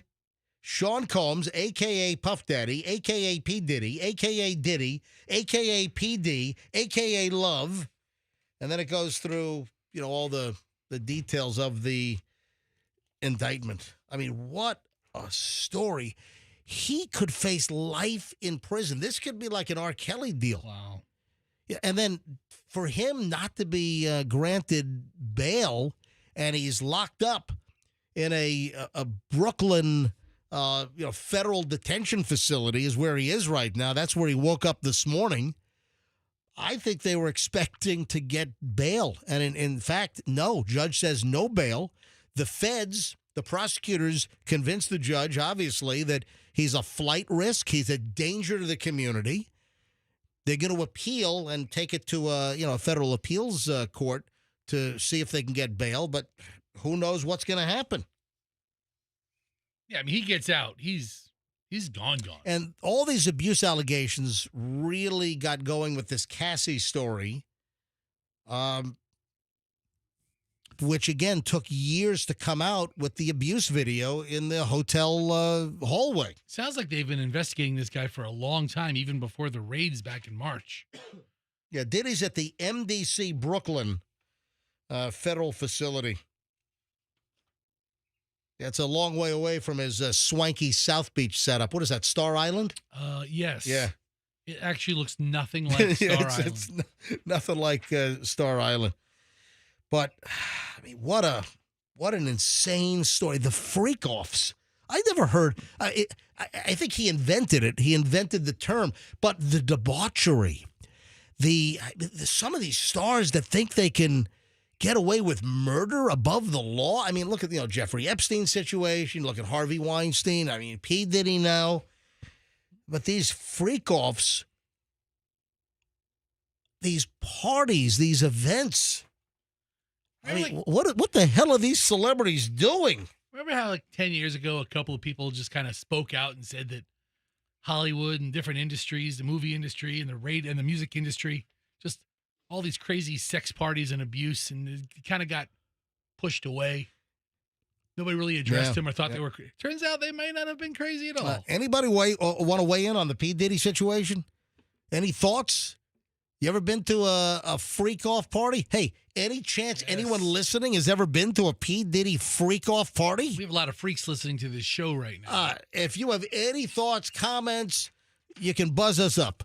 I'll open up some phones here to a couple of calls. 800-990-1047. 800-990-1047 gets you right in. Any thoughts on the whole Sean Diddy Combs matter? 800-990-1047. That's 800-990-1047. The last thing LeBron James wants is this video getting new life and circulating where he says this. Oh, hey, everybody know ain't no party like a Diddy party, so. Yeah, that's what's up. Yeah. Yeah, LeBron would like to make that video go away. Listen, there's no indication that LeBron James did anything wrong. Anybody in Hollywood in the last 20 years has done something with Diddy around. Any thoughts? Any observations? You have any insight? You have any secret special knowledge? If you know the secret password to the freak-off. You ever hear anything from anybody regarding Sean Diddy Combs and the freak-offs? Ever have a run-in with Sean Combs? Love to hear from you. Or if you just have a comment. 800-990-1047. 800-990-1047 gets you in. Also, they had a couple of AR-15s that were found. That on its own, okay, they found them in his Florida home. But serial numbers were scratched off. Great. They were obliterated, defaced. Why would they have to have serial numbers on the AR-15s? I don't have any weapons that have serial numbers scratched off. Yeah, you have freak-offs all the time. I do. Please stop it. I don't have freak-offs.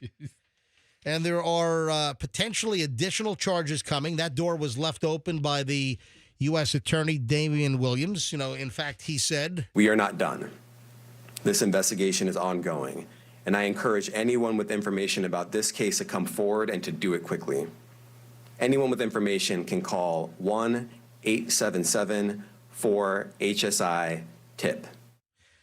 Using the freak-off videos to blackmail or keep women quiet about the abuse they faced. I thought this is the last audio bite from the U.S. Attorney from Southern District, New York. I thought this was just, this hit home. Listen. A year ago, Sean Combs stood in Times Square and was handed a key to New York City. Today, he's been indicted and will face justice in the Southern District of New York. Do you think the feds took possession of the 1,000 bottles of lube and baby oil? Are all those cases and cases of lube and baby oil, are those being housed in like a federal evidence locker right now? Evidence, yes. They're going to wheel it into court. And then male prostitutes. Where the hell do you get male prostitutes? Is that a serious question? Because they're available. You just think of female prostitutes being more readily available. You can get anything you like. Let's go to phones here quickly. And then, again, the J-Lo matter. The J-Lo matter, they've really seemed to scrub a lot of the J-Lo interactions with P. Diddy from the internet. All right, hold on. I got to give out the Cash Kitty word here. All right, it is 8 o'clock, 8:01 at the MJ Morning Show.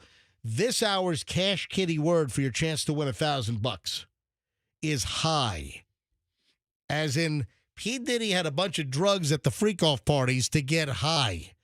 The keyword is high. Text that nationwide right now to 45911 before quarter after. Shot at $1,000 right now. Or you can enter it on the Q105 app or at myq105.com. The word is high. Spell it. H-I-G-H.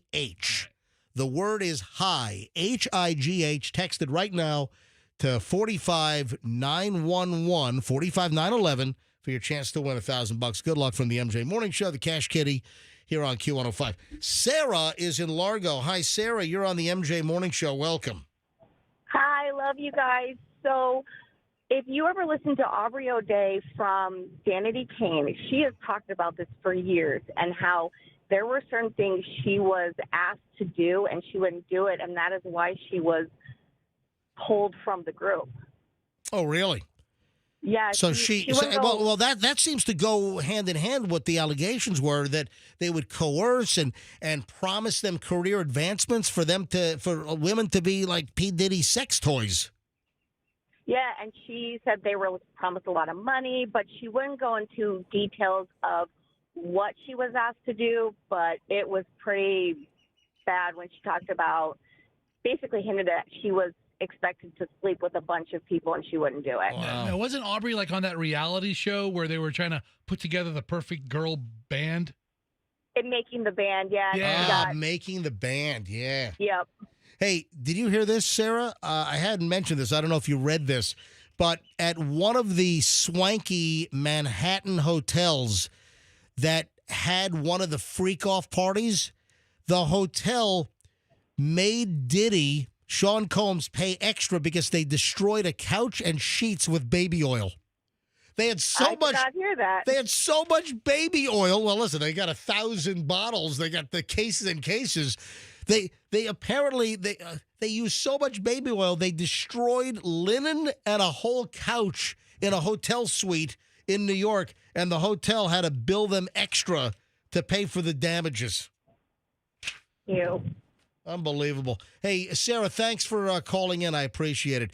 800-990-1047. I'll grab a couple more calls here on the Diddy matter before we roll on.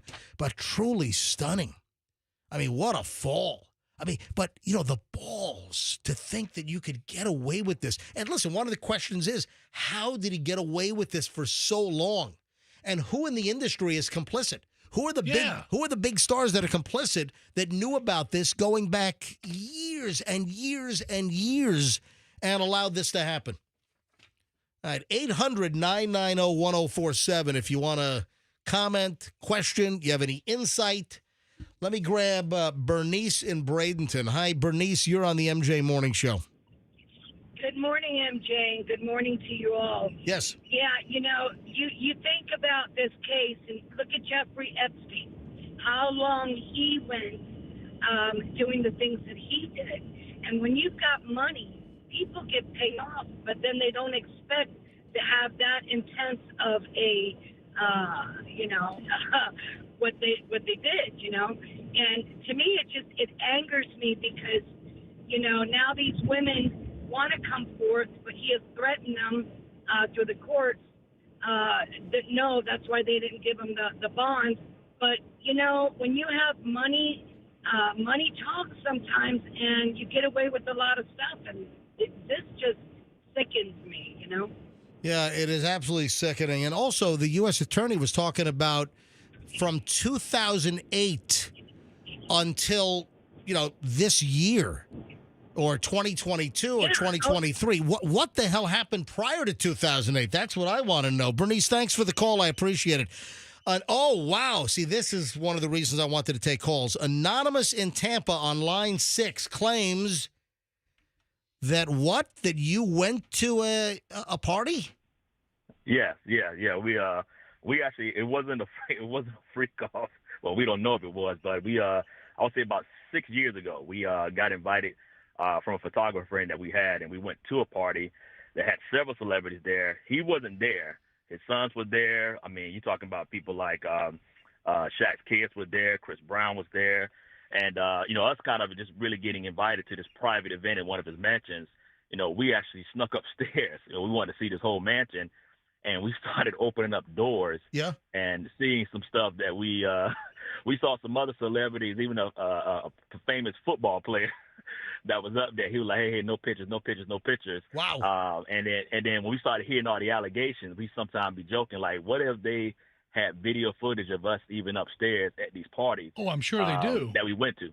I'm sure there's a video somewhere of you and your buddies creeping around the upstairs bedroom. So how did you get invited to this, Anonymous? We knew somebody who was a photographer for Diddy's son. His son did music. And was this this was in South Beach, Miami? Was this on Star Island? Where was this? L.A. Oh, this was L.A. Yeah, because it was L.A. Yeah, it was L.A. for sure. Yeah, and then I know you're saying about other celebrities, but look up Kevin Liles. So when everything went down yesterday, Kevin Liles stepped down. That's one of the most powerful people in music. So he just stepped down at the blue, and people like, all right, it's about to start happening. For him to step down, that lets you know whatever's on those tapes, that you're going to start. Just people say, follow the music, follow the money. Just Kevin Liles. You pull that up, that's the big one. When you saw Kevin Liles drop down, they're like, oh yeah, it's about to go down. I have to look up because I don't know. All right, so when you opened up doors and closets, and can you tell what did you see? Is it clean enough to say for broadcast? Yeah, it's pretty clean. There was some stuff they was doing, and I'll just say the famous ball player who was playing, he's very known for a very famous catch that he did back in the day, a famous catch. That's how he became very famous. That's what I say. He, when everybody he was already very good, but there was a catch that he did. All right, so he was getting it on at this party? Yeah, with several people in the room. Yeah. And it was kind of like probably midway into probably doing some stuff, but the fact that they were all there. And again, we just kind of went upstairs, with no security. It was like, you really had to have a ball to go upstairs. And we was kind of like those guys. And, we actually looked the part like we belonged there anyway. But when we started opening doors, it was cool. But we was like, man, what the hell are they doing up in here? And we like, what the hell goes on upstairs? But we still talking about it was a great party, still a great party. What year was this that this party was happening? This was probably 2000, right before COVID. So we're talking about 2000. I think 2000. What was COVID? 2001? No, 2020. 2020. Yeah. Okay, yeah. So this probably right about right before COVID was like March. So COVID was March of 2020. 2020, yeah. So we're like maybe like January 2020, December. It was. So right before, when it was done, right when like a few months later, that's when everything got shut down. Wow. Yeah, but they do. And what do you think? Should Diddy go down for this? From what you've heard. Oh yeah, it's a wrap. Yeah, it's a wrap. Yeah. You think he's done? You think his goose is cooked? Hey, when they don't take a $50 million bond, when it's like when they look at the money and they like, we don't care what you have. Yeah, it's enough evidence on those tapes, and really to see who else they may have, other celebs who may have tried to come out and talk about, my career is ended because of this guy and the stuff he's done. It was going to paint a strong picture based on them not caring who's powerful or not. It just, if you look at his antics too, Diddy just for years has had his ego that he's untouchable. He's even wrote music about it, that he's untouchable. Yeah. And I think they wanted to set that example. Well, that's one of the big questions is how did he get away with this for so long? Hey, Anonymous, thanks for the call. I appreciate you listening. Do you listen to us every morning? Ever since MJ and BJ. Oh, that is awesome. Thank you, Anonymous. Check in with us again, okay? Absolutely, got it. All right, folks. If you hear chirping in the background, that's Fester's duck. Hey, Andrew, can you try to scoop up the duck and put it in the box? The chirping's driving me crazy. I told you don't want to set the duck free. All right, I set the duck. No, let's have a duck walk around the radio studio. It'd be great. If you hear the chirping, it's Fester's little baby duck that's walking around the studio. Let me grab one more call here. Freddie in Lakeland. Freddie, you're on the MJ Morning Show. Hi. Hey, good morning. Yes, Freddie, go ahead. So, I'm a native New Yorker living here in Lakeland, Florida, and I come from the bad boy generation of dancers in the city who were working with amazing choreographers like Lorian Gibson. Lorian Gibson is the choreographer that confronted Diddy on making of the band, along with Aubrey O'Day. And Aubrey O'Day is still around speaking her truth, but where is Lorian Gibson? Lorian Gibson years later went on to become a sort of motivational speaker, even very religious type of situation that she got into, but no one has seen or heard of Lorian Gibson. I'm like, where is Lori? And, I'm sure that she's got plenty to say because on the episode that MTV still owns all the footage for, there was a lot of stuff that happened in that episode. And I hear that there's even back footage that MTV has that has not been released where there's physical altercation. There's all kinds of stuff that happened that day. And I would love to know more about that. I mean, I'm sure the feds have spoken to her, even though nothing publicly has been released. All right. Hey, good information. And are you still involved in the whole dancing scene or not too hot in Lakeland? I certainly am. Yeah. I've got a dance company here in Lakeland Oh, you called do? the Freddy Dance Project. Hold on. What is it called? Freddy Dance Project. Oh, I love it. Freddy Dance Project in Lakeland. Do you have a studio? Yeah. I own a dance studio called Ultimate Dance Center in Lakeland, and Freddy Dance Project is the non-for-profit scholarship program that exists at Ultimate Dance Center. That's awesome. Thank you for checking in, Freddie. Hey, Thank you so much. Freddie, did you do any work with R. Kelly? He did a lot of stuff in Polk County. R. Kelly. I absolutely have not done any work with R. Wasn't R. Kelly in Polk County, MJ? Yeah, he was. He liked to spend time in Polk County in an RV, apparently. Freddie, thanks for the call. I appreciate it. All right, then finally, wrapping up on Diddy, I think it's only fair to play some of Diddy's attorney, who has tried over 200 cases. This guy's not cheap. What do you think the retainer was for this attorney? What's his name? Attorney's name is Mark Agnafilo. What do you think the retainer was? $1 million, $5 million? What do you think the retainer was? If they're more than that, I mean, this is his life we're talking about here. Here's Diddy's attorney. So this was the first step. We have a bail appeal scheduled for tomorrow at 3:30 in front of Judge Carter, the district judge assigned to this case. I think that we made the points that we've been wanting to make. I think it came out. Mr. Combs is a fighter. He's going to fight this to the end. He's innocent. Yeah. We saw him fight Cassie on the hotel floor. He's not afraid of the charges. There's nothing that the government said in their presentation today that changes anyone's mind about anything. What? He's been looking forward to this day. He's been looking forward to clearing his name. Yeah. And he's going to clear his name. He has not been looking forward to this day. And come on. That's a terrible message, lawyer. Yeah, I don't think that was. It's not $5 million worth, or whatever the hell his retainer was. We believe in him wholeheartedly. He didn't do these things. This was a 10-year relationship. There's no coercion. There's no crime. There's basically just, someone who brought a civil case and now is finding themselves as a witness in a criminal case. And we're going to fight this case with everything we have, as is he. And eventually he's going to be shown to be innocent. And so tomorrow we fight again, and we'll fight every day until we don't have to fight anymore. Of course, listen, he's going to say nothing else but what he's saying. Hey, what about the lube? What about the baby oil? Anything? Did you say the lobe? No, the lube. I thought you said the lobe. No, the lube. Yes. The lube. The lube. Yeah. The thousands of bottles of lube. He was going to stay as long as he needed to stay. It ends up being only 12 days. That's fine. That's what the government wanted to do. The government didn't want him to turn himself in. He came here to turn himself in. Why doesn't the government want him to turn himself in? Because then they can't ask for detention. So they go and they arrest him. They arrest the guy who came to New York to turn himself in. But we are going to make all these points again tomorrow. All right, now here's the deal. He was taken into custody the night before last. They were planning on him turning himself in. Something caused the feds to move in and take him into custody on Monday night instead of waiting for him to turn himself in on Tuesday morning. So, all right, there you go. The whole Diddy matter. There's a lot of moving pieces here on Sean Diddy Combs. And listen, they're not even giving all the details. I think the piles of evidence must be enormous of what's going on. The feds don't miss. They can miss. They can, but you got to be really, really confident. In a case like this, I can't believe that the Southern District of New York, which has probably the most experience with these high-profile cases, I can't believe that they would bring this case without having some serious goods on Sean Diddy Combs. All right, moving along. How much do you spend per minute at Costco? I love this.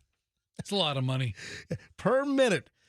So there's a calculation that if you're a Costco customer, anyone knows, if you've been to Costco, you pick up all these items, before you know it, your cart is full.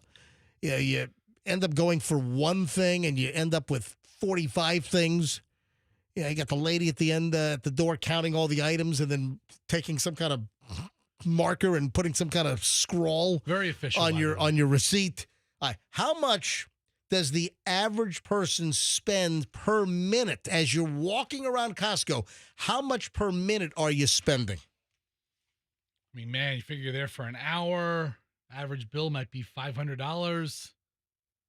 What are you spending, like $20 a minute? No, it's actually less. It's per minute, $1.75 a minute is what the. All right, yeah, okay. Do the math. Yeah, you're in there for 20 minutes, $1.75. Anyway, the average shopper spends $64.75. I'll tell you what. I have never walked. How's that possible? I don't know. I have never walked out of Costco with $64.75. Whenever I go to Costco, and granted, I only go like 4-5 times a year, but I don't get out of there for less than $250, $350, $400 sometimes. I thought the average sale is going to be like $200. No, it's average person spends about 37 minutes wandering Costco. And that brings the spend to about $64.75. I don't know if this science is right. It doesn't. It takes me 37 minutes just to get warmed up at these places. Yeah. I spent 37 minutes eating free samples. Oh, speaking of money, listen to this. Remember the big AT&T problem? Remember that big AT&T? AT&T's had outages. They had the big hack. AT&T is going to pay out $13 million over the hack. To who? Listen. That affected millions of people. So how do you claim? How do you get in on the millions and millions of?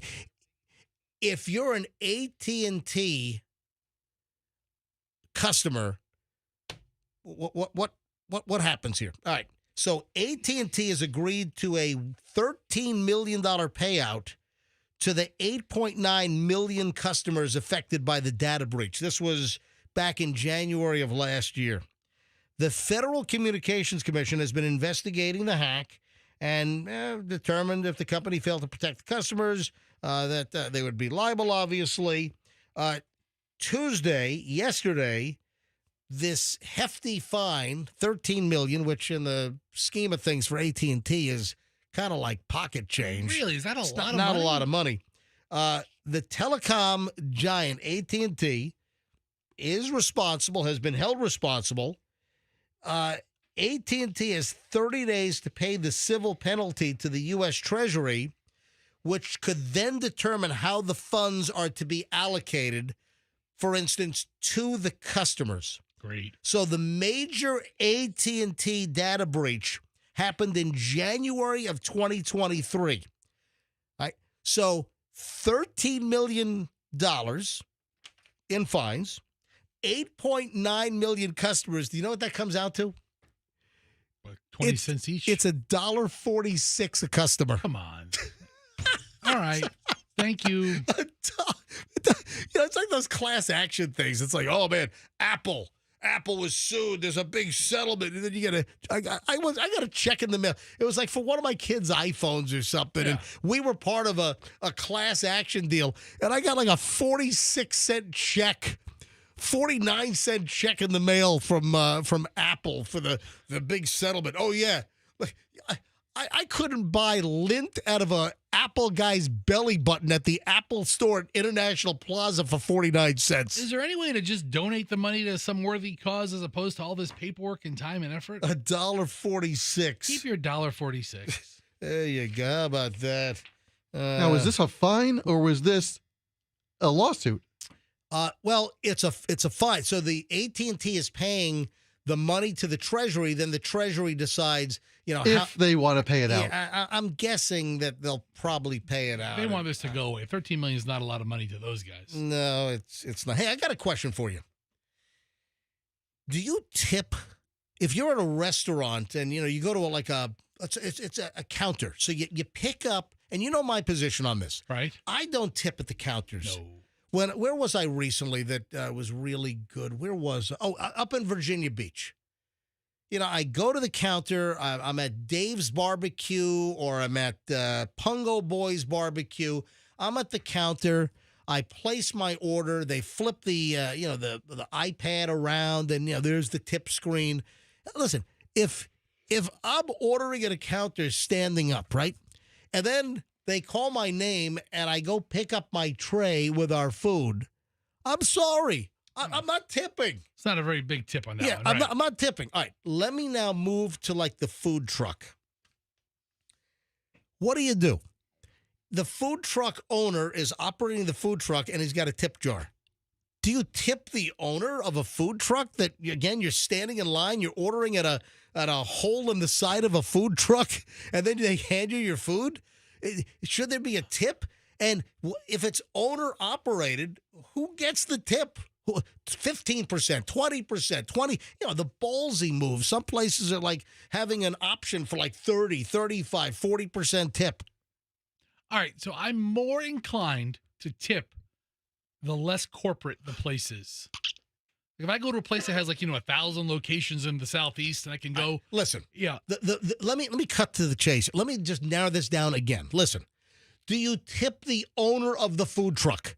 The food truck owner is making the food. You're giving him the money. He's got his profit margin built in to whatever he's charging you for the food. Do you tip the owner of the food truck? Yes or no? I'd be more inclined to tip a food truck than a brick and mortar store. Yeah, so I'd say yeah.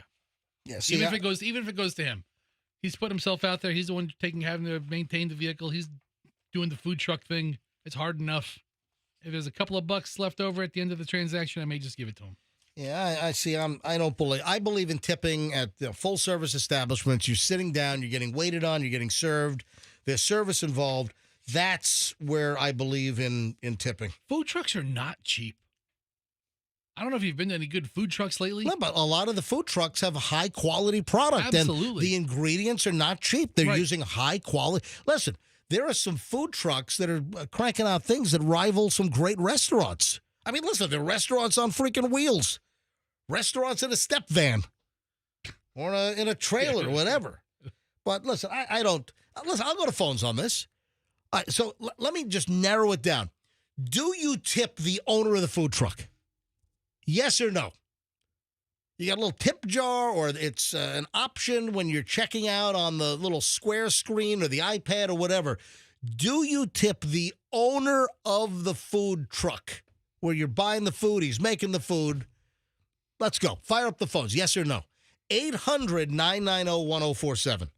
800-990-1047. That's how you get in. Do you tip the owner of the food truck? 800-990-1047. 800-990-1047. Let's grab some calls on this. Kevin is up first. Hey, Kevin, welcome to the MJ Morning Show. Thank you. What is your answer? I always tip the food truck guy or gal. We have food trucks in our subdivision in Palm Harbor. They come every Thursday. It's different ones every time. They're the ones who drive it. They're the ones who spend their gas driving in. They're the ones who are cooking the food, preparing the food, getting it all nice and neat as they. Yeah, but wait, Kevin, that's what you're paying the $15 for the food item for. That he's got a food cost, all of the ancillary costs, insurance, the gas for the food truck. That's why it's called a tip. That's all. That's why it's called. His profit margin is built into the food, but the tip is something extra, not included in that. Why do you tip? You're paying for the actual menu item. He's got all his profit built into the actual cost of the menu item. Why do you feel compelled to? Guys handing you a. What? No. The food items are actually very reasonable. So you can and should tip the food guy. I mean, they're not even charging a lot of money. But Kevin, listen, obviously the food truck guy or gal, they've built in the expenses and then their profit margin to make money. It's built into the cost of the item. So it's not like they're losing money on the food item and you got to give them a tip for them to stay afloat. No, you're tipping them for their service. They're actually standing there in front of you, cooking your food, preparing your food, giving you your food. That's what they do for their livelihood. It's not like the livelihood is selling the item for $15 or $12. That's the livelihood. See, I don't believe in food. Listen, Kevin, we're going to disagree, but listen, that's why I'm taking phone calls. All right. All right. Have a great day. Let me grab Lloyd. Lloyd and Brandon, MJ Morning Show. Hey, Lloyd. Hey, MJ Festus. Yeah, if it's a normal food item. You got a Festus. That's all right. Yeah, Fester. Oh, I'm sorry. No, sorry. If you got a normal food item right off, and I haven't made any changes, like give me the hot dog, give me the burger, that's one thing. No tip. But if I'm a high maintenance order and I want special things on or things taken off, then yes, I would tip. All right, Lloyd, thanks for the call. Matthew in Melbourne, across the other side of the state. Hey, Matthew, you're on the MJ Morning Show. Hey, good morning. So I have a 3-prong rule for tipping. Oh, I love it. A 3-prong rule. Give me prong 1. So the first rule is I have to receive the product before I pay. So if they make me pay before I receive it, I don't tip. The second rule is that there has to be a mechanism for tipping, like a tip jar or the screen. And 3, the server has to go above the minimum amount of work they do for me to pay. All right, so you order an item, they hand it through the truck window. How does service go above and beyond? What do they come out and they present it to you with white gloves and do a little dance? Yes, sir. As long as they're nice. If they're just rude to me, I'm not going to tip. Oh, okay, all right. Okay. All right. But but a lot of the times the food trucks, they make you pay before you get the food. Yeah, so most places I make probably you won't pay. tip. Most places are I like think that. that's pretty common, though. That wouldn't really turn me off. You place the order, you pay, and then they hand you the food. I think it's more efficient. What if you get it and the food is bad? You still tipped. Oh, that's why I don't tip. I just. Yeah. All right, thank you, buddy. I appreciate it. Let me grab Robert in Palm Harbor. Robert, you're on the MJ Morning Show. Hi. Yeah, first of all, I got to say I love your show. Thank you. But I got to throw something out there real quick on this because I worked at a bar. I worked at a bar, and I was a cook at a bar. All right, so somebody calls in an order, right? The bartender answers the phone, places the order. The guy in the back's doing all the work. He's cooking it. He's making it. He's doing it right for you and everything like that. They come in and pay for it, we bag it up and everything, and the bartender gets the tip. Didn't do anything. Yeah, the deal is though is that the back. Hold on, the argument there is that the back of the house, they make a regular wage or salary, whereas the wait staff, they make the lower per hour rate, expecting tips. So that's the difference there. And then there are also hold on, there are some restaurants where the tips are pooled among everybody, the wait staff, the back of the house, the kitchen staff. So some places do pool all the tips anyway. Right. Well, I'm just saying, even if he's the owner, it doesn't matter to me. I would tip the guy because he's doing the work and making it and cooking it and whatever. Anyway, listen, my philosophy is that's what I'm paying the menu price for. Hey, thanks for the call. I appreciate it, Robert. Meg is in Brandon. Meg, you're on the MJ Morning Show. Hi. Good morning. How's everybody doing? We are well. Go ahead. Awesome. So as the sibling of a food truck owner, I still tip. I think tipping, especially to a small single truck or small franchise of trucks, is appropriate. It's also polite. It helps them in ways that most people don't even think of. All right, let me ask you a question. Meg, which relative owns the food truck? My youngest sibling. All right, so your younger brother or sister? They are non-binary. Okay. So your non-binary younger offspring sibling, what type of food truck do they have? What type of food? It's a gourmet burger truck. Okay. So I go to the gourmet burger truck. I'm guessing the gourmet burger average, what, $12, $13? Yeah, around there, depending on if you get a 6 or 8 ounce. All right. So if I get the burger, let's say for $13, $13.50, I'm just picking out a number, and I don't tip your non-binary sibling, are they going to be angry at me? Do they look at me like that son of a bitch didn't tip me, or do you know? No, they're very understanding. They're a single parent. So if they get a tip, they look at it as a bonus. A customer that just pays for the burger, they're fine with that as well. Yeah, but that's me. As somebody also in the service industry, tipping is nice. We don't make a lot of money. Yeah, and that's why I tip well. If I'm served and I'm sitting in a restaurant at a table, I'm a generous tipper. I usually go above and beyond. I usually always tip on tax and even add a little more than the 20% in many cases. So I believe in tipping. Just at a food truck, if I'm just standing up and looking through someone in a window, and I may place an order, then they hand it to me. I don't think that deserves a tip.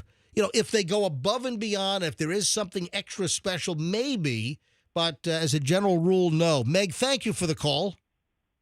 Thank you. Have a great day. You too, Danica in Lakeland. Hello, Danica. You're on the MJ Morning Show. Good morning. I just want to go back real quick to, I think it was Robert who was complaining about the bartender taking the order and then the cook or whatever putting it together. Most restaurants, servers, take the to-go order and put it together, and they have to take away from waiting on their tables their customers to do that.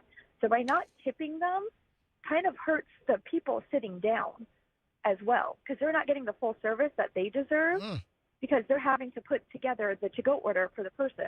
Interesting. Just a little friendly reminder about that. Well, I really think they shouldn't have to do that. Then they should not have to take service away from the sitting down customers to prepare takeout orders. Just my thought. Was there something else, Danica? Did I lose her? Danica, you there? Man, hello, Danica. Okay. Yeah, her cell phone just Get the next disappeared. Let me grab Nancy in Sarasota. Hi, Nancy, you're up. Hi. I just wanted to know what happened with the whole concept of tipping being just a supplement, the wait staff getting paid a low hourly wage. It has gotten so out of hand to the point where I don't want to tip anybody anymore. Yeah, listen, this has come up. This is the 50th time we've talked about some variation of tipping on the show. I just kind of like the new twist. Do you tip the owner of the food truck? No. Yeah. Absolutely not. Yeah. No. Yeah. No. And it has gotten uncomfortable. And, the places where you never tipped, a place where you never expected to tip, it's going tip crazy out there. It's going so tip crazy. And in Europe, they seem to do just fine with not tipping at all. Yeah, and it's more, again, the tipping is more built into the cost on the menu. So, And that's what it should be. It's Yeah. kind of like when you go to these resorts and they pay you the extra resort fee. Just write it into the cost. Oh, that drives me nuts. The resort fees. This God. is just the nickel and diming is just ridiculous. Yeah. I want to pay for services and I want to pay for good services, but I'm a nurse and I give exceptional customer service. Are you an LPN or are you an RN, Nancy? I'm an LPN. Okay, so is anyone you ever jam an IV in someone's arm? They said, "Great job. Here's a 20." No, right, exactly, no. And I used to work in a doctor's office that we had an esthetician that got paid a full hourly wage, and she would get like $50 tips. And I would be like, that doesn't make any sense. You're getting a very good hourly wage, and you're getting a tip. Tips are supposed to supplement a low hourly wage.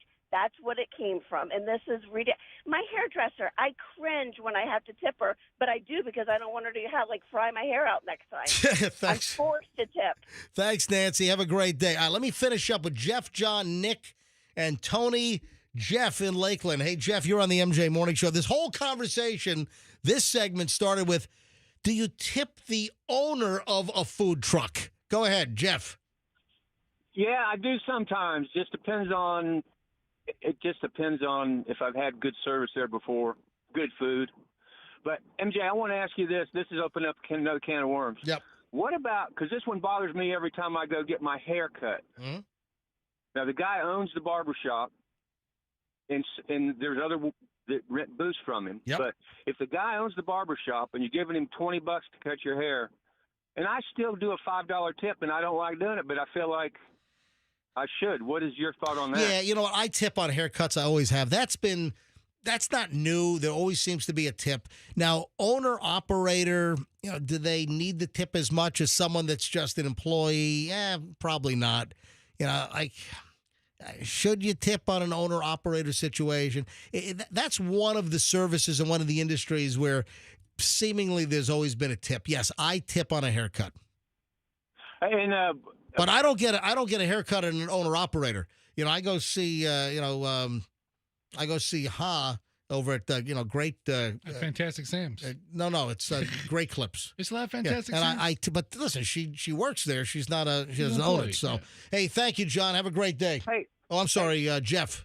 Hey, Midget, I'd like to see you follow up on your when you had us call in for food truck or food place suggestions that you had. Oh, yeah, we'll do that again. Yeah, I'm going to do that regularly. Jeff, that's a good suggestion. So for those that have not heard this, we did a little feature. I think we've done it twice now. It's like, where should MJ eat? And to suggest some great local spots all around the Tampa Bay area. You know what, Jeff? I'll do. You know what? I'll do it this week. Let's do it let's do it tomorrow or Friday, Fest. All right? Yes. All right, Andrew, remind me, where should MJ eat? Good one, Jeff. Have a good day, okay? Sweet guy. You guys too. Thank you. Thank you. Let me grab John in Sarasota. John, MJ Morning Show. Hi. Hey, good morning. Hey, great show. You make me laugh. We need more laughter in these trying times. I agree, man. Things are rough out there, man. It's just it's a whacked out world, man. Food trucks, I never really thought about tipping. I don't, but I didn't really think about it until you kind of brought it up in different ways. But there's a mom and pop restaurant for breakfast I go to probably 3 times a week. But one other guy brought up where he tips the cook. Well, I tip the waitress 20%, but I tip the cook more because. Hold on, my God! So you're tipping the waitress and you're also tipping the cook? And the cook, yeah, because. And I tip the cook more. I mean, it's a small place, maybe 30, 40 people at one time, and the cook is working his butt off. And I don't think there are many folks. I think that's sort of an anomaly, John, to tip the cook. Well, the food's good. I mean, and the food's great. Of course, you can't mess up bacon and eggs too much, but it's just nobody thinks about that. No, I'm sure the cook makes it a good hourly rate, probably, because he doesn't get tips. I don't know. Some places maybe share tips with a cook. I don't know, but all I know is he really appreciates it when I get up. I'm sure he does, because you're the only person in the history that's ever tipped the cook. Yeah, he gives me a thumbs up, and he's happy, and whatever, John, thanks for the call, man. I appreciate you phoning in. You're welcome. Have a great day. All right, I'm going to take 2 more calls. However, do we have any food truck owners? If you own a food truck and you're like in your truck right now, you're driving and you operate a food truck. First of all, you can get a plug-in for your food truck, but I'd love to hear from you. If you own a food truck and our discussion, do you tip the owner of the food truck? I say no. I say yes. All right. 800-990-1047. 800-990-1047. So if you own a food truck, I'd love to hear from you. 800-990-1047. What do you think about a customer like me that disagrees with tipping the owner of the food truck? I'm buying your items. Your food, I'm sure, is great. I'm buying your items. You've priced it to cover your costs and make a profit, and you're the owner. Why should I tip on top of that if you're the owner? All right, Nick in Ruskin. Nick, you're on the MJ Morning Show. Hi. Oh, my God, MJ. They need to stop. They should build it into the pricing. It's as simple as that. It's not like they're a service industry member and they need it to live on. They can build it into their own pricing. Yeah, listen, the food truck is more transactional. And, whereas you sit in a restaurant and you're served, and that's just the custom. I'm tired of folks trying to rewrite normalcy and customs. Exactly. And trying to rewrite the way we operate, with everyone's hands out for everything now. It's almost like they're begging. Yep. Good point. Thank you, Nick. Appreciate it. All right, Tony in Bradenton. Tony, you're on the MJ Morning Show. And again, if you're a food truck owner, I'll wrap it up. Hopefully we can get a food truck owner or 2 to call in. 800-990-1047. 800-990-1047. I think Andrew's screening calls from food truck owners. Let me grab Tony in Bradenton. Hey, Tony. Hey, big guy. How are you? Hey there. Go ahead. I have usually I'll just give the food truck wherever I'm at just $1 tip. $1's not going to make a difference to me. It can make a difference to them. These people are working hard, and that's the case. My question, though, is here's the situation. There's a restaurant in Bradenton, not going to mention any names, good food. I will go there, and I get the check. Check says 18%. Oh, okay. But before I noticed that, I put an additional tip on it, which I didn't see the tip was already included. Yeah. When that girl comes back, he gives it to me. I'm looking at him like, so you get that tip? She says no. That additional tip goes to the owner. The tip the 18% also goes to the owner. Yeah. Oh, so I said to her, I said, so what, you getting paid normal? She says, yeah, they get minimum wage. So is it right for me to do it, give an extra tip for that? For No. If you know for a fact that the wait staff is not getting the tip, screw that. And you're saying that you're saying that one or two people, they're adding an automatic 18%? Automatically. And what I do now, is they have good food. They got good food.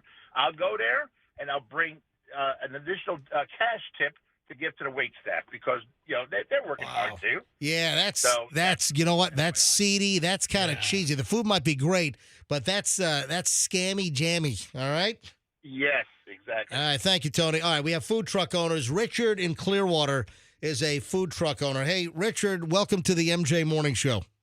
Yes, good morning. Yes, we do a food truck, and I want to go back. First of all, I think it's the POS system that all these food truck owners. By the way, POS is not POS is point of sale. Right. Yep. And what happens is when they are ringing up, we're ringing them up, and that screen comes up. But you also can dictate, depending on what POS system, what Square or iPad or whatever you're using to collect the money, you can also set the thing up to do what you want it to do. Exactly. So that's where they put the tips on before they get the food. All right. So here's the deal. Richard, what kind of food truck do you operate? What kind of food? It's basically funnel cakes. All right. So I buy, how much is your funnel cake? $5, $7? How much is it? We sell them for $9. Okay. $9 on the funnel cake. Are you expecting a tip from me, or are you happy with just the $9 I'm giving you for this fried chunk of dough with some powdered sugar? Well, I mean, basically, I'm happy, but then the tips. Can I hear you say life is like a box of chocolates? Right. Life is like a box of chocolates. There you go. All right, thanks. I just got up and I turned you on. I do every morning. I also. So this is why I'm calling in. Yep. But also, we have a tip jar where people tip, outside, and then we split that up. Right. Do you look down on me if I don't tip? No, I don't. All right, that's what I want to hear from you. Richard, thank you for listening every day. I appreciate it. Thank you. Have a great one. All right, one more call, then we move on. Drew in St. Pete apparently is a food truck owner. If you're just tuning in, this whole debate is, do you tip the owner at a food truck? You got an owner-operator. Do you tip them? Or should it just be the price of the food item, which clearly they have profit margin built in? All right, final say on this. Drew in St. Pete. Hi. Hey, how's it going? What kind of food truck do you operate? A barbecue truck. How's your barbecue? Is it good? It's really good. You do beef, you do short rib, you do beef, you do brisket, is it pork? What do you do?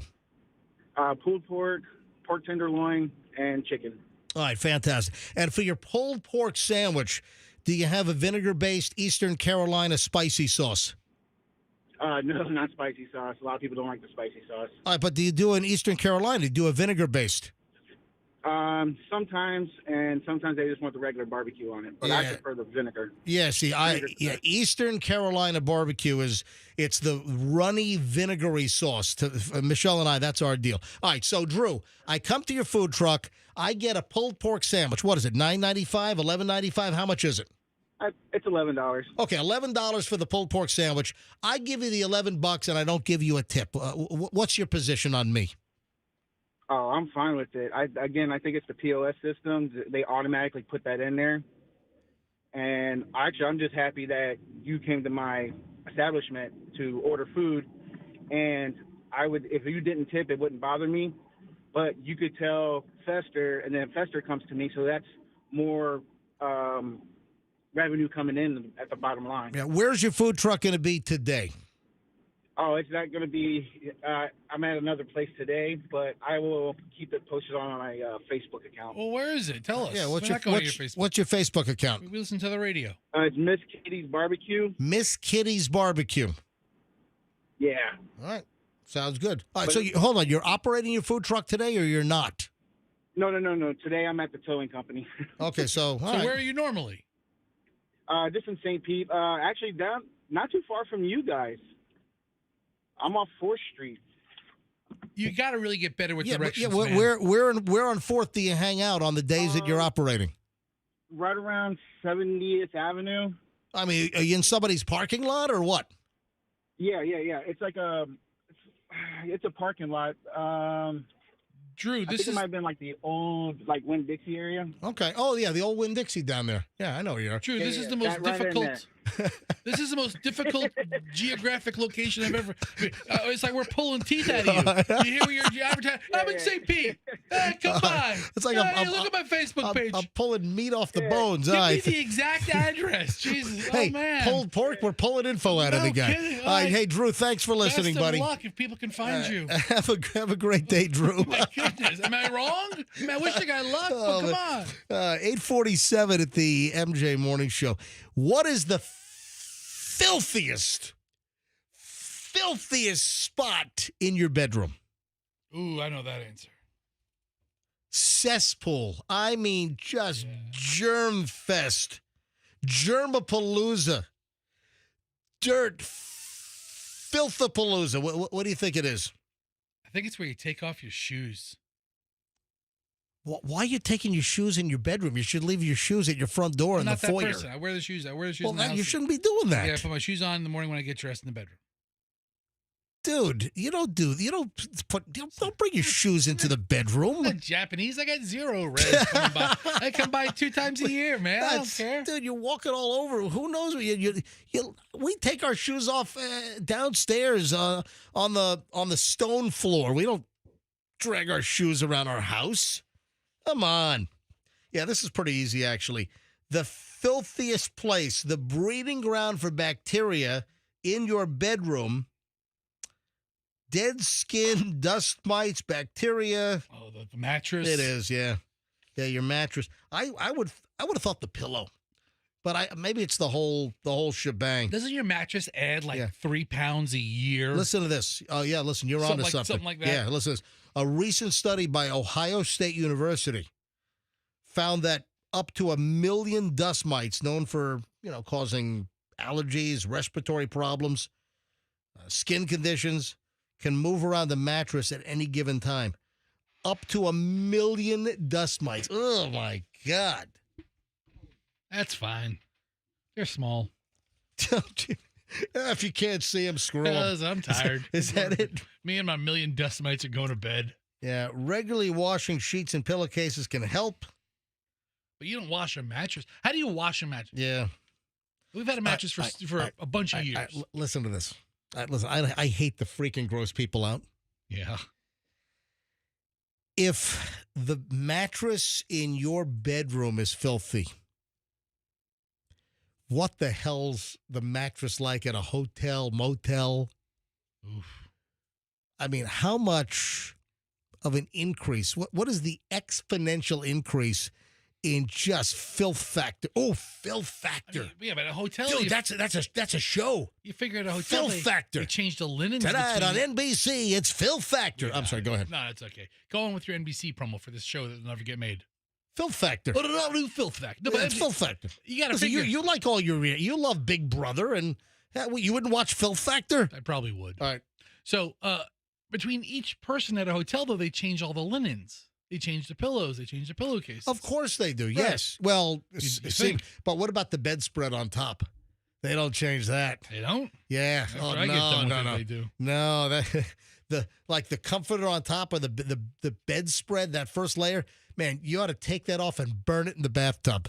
All right, don't do that. You'll set off the sprinkler system in the whole hotel, and you'll probably be charged with arson. Don't do that. But you ought to put on some gloves or grab a plastic bag. Black light. Yeah, just that whole top layer, take that freaking thing off and just shove that in the corner, man, and have no contact with that thing. Andrew, why are you shaking your head? Andrew, why are you shaking your head at me? You're like... I don't think I want to know what that black light would show. Oh, that's what you're shaking. Yeah, Fester's suggestion that you... I'll show you what my black light shows. Hey, I remember seeing, various investigative pieces. It seems like, like Inside Edition has done this like 400 times. We took a black light into various hotel chains around the country. Let's show you exactly. And, man, you got who knows what organic substance is on the wall? You know, No.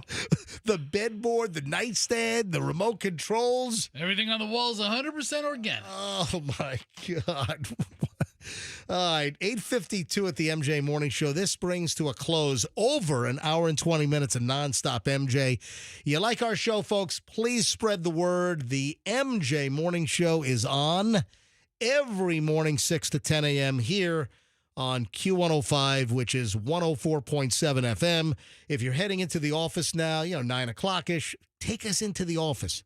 If you have a regular radio, 104.7 FM. If you're in a store and they play the radio, tune it to 104.7 FM. If you're at a computer, go to mjmorningshow.com.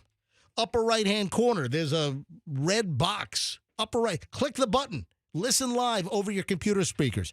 Ask Alexa to play Q105 Tampa Bay. We're on all the major apps. You can listen on the phone. Just search for Q105 Tampa Bay. And you can listen to us as you get to work, after 9 o'clock. So don't miss, listen, we do some of our best stuff coming up next here on the MJ Morning Show. My friend Wade is the CEO.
Q105 at 104.7 FM. MJ, Fester, Andrew in the booth. Roxanne back on Monday as she's traipsing around the Atlantic on some kind of Disney cruise. Yeah, I hope she's having fun. Yeah, she hasn't checked in. She sent me a little Instagram thing. Okay. Yeah. Does she have cell service on the boat? I don't know. Well, it depends. If they're parked at that Disney Bahamas island, I would imagine there's cell service there. But internet service clearly, because I'm sure she's been using the internet on the ship. Do they charge extra for internet on these ships? Oh, I'm sure they charge extra for everything. Everything. All right, Andrew. Should I even delve into this Miley Cyrus, Bruno Mars lawsuit? Is in the clips that you pulled, is there any similarity? I don't hear it. There are some words that are similar, but they're not even. It's harder to explain. Play it. All right. There's a lawsuit claiming that Miley Cyrus ripped off Bruno Mars for her hit song "Flowers." Okay. Now, a complaint was filed earlier this week by music rights owner Tempo Music Investment that says that Flowers duplicates numerous melodic and harmonic and lyrical elements of Bruno Mars's song, which was a big hit back in 2013. Yeah, so 11 years ago for that. All right, I've got the examples. I've got two different cuts here. I guess we can listen and see if we can hear any similarity. All right, so Andrew, where's the let's see, it's where are the audio bites here? All right, so it's on the next page. All right, here we go. We got two clips. Actually, I got more. So the Bruno Mars song, "When I Was Your Man." All right, I've got 3 clips of Bruno Mars and I've got 3 clips of Miley Cyrus. All right, let's see. Let's listen. Let's be forensic music. Let's be jurors. Let's pretend like we're jurors in the lawsuit and whether we would find for Bruno Mars's publishing folks that Miley Cyrus ripped off the song, or we would say, nope, there's no rip-off here. Case over. All right, here we go. Here's Bruno Mars, "When I Was Your Man."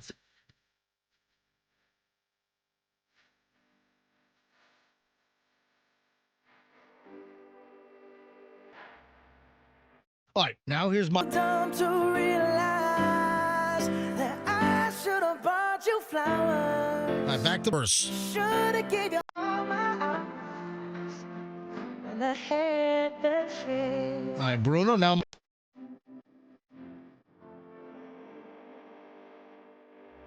Cut Bruno Mars.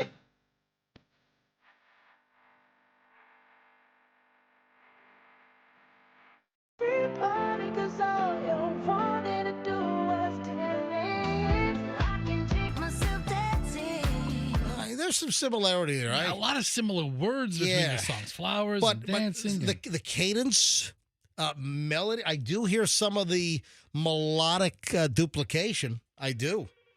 You know, Andrew's phone is ringing. You can hear he's about to say something, and then the phone's ringing in the producer's booth.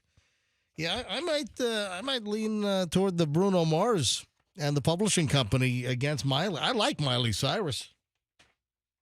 But, hey, listen. Does sound similar. Yeah, there are some similarities. But they're not really.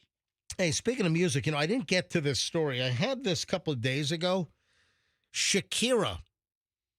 She stormed off stage at a Miami nightclub when it appeared that someone was videoing up her skirt, on the edge of the stage, and someone was shooting like right up her skirt to try to get her biddies or something. Shakira's right there. Yeah. Shakira spotted a fan seemingly filming video up her skirt while she was jumping around and dancing to her new song, Soltera, at the Miami nightclub Live. Hasn't Roxanne been there? Didn't she? Hasn't she talked about Live, L-I-V? And sure, she lived a different existence than Shakira did. Not really my scene. Clubbing in South Beach. It should be. It was Roxanne's 30 years ago. So, anyway. She would whack you if she was sitting right next to you. All right. Anyway, some other fan captured what looked like a fan shooting up, and then she like scolds the fan.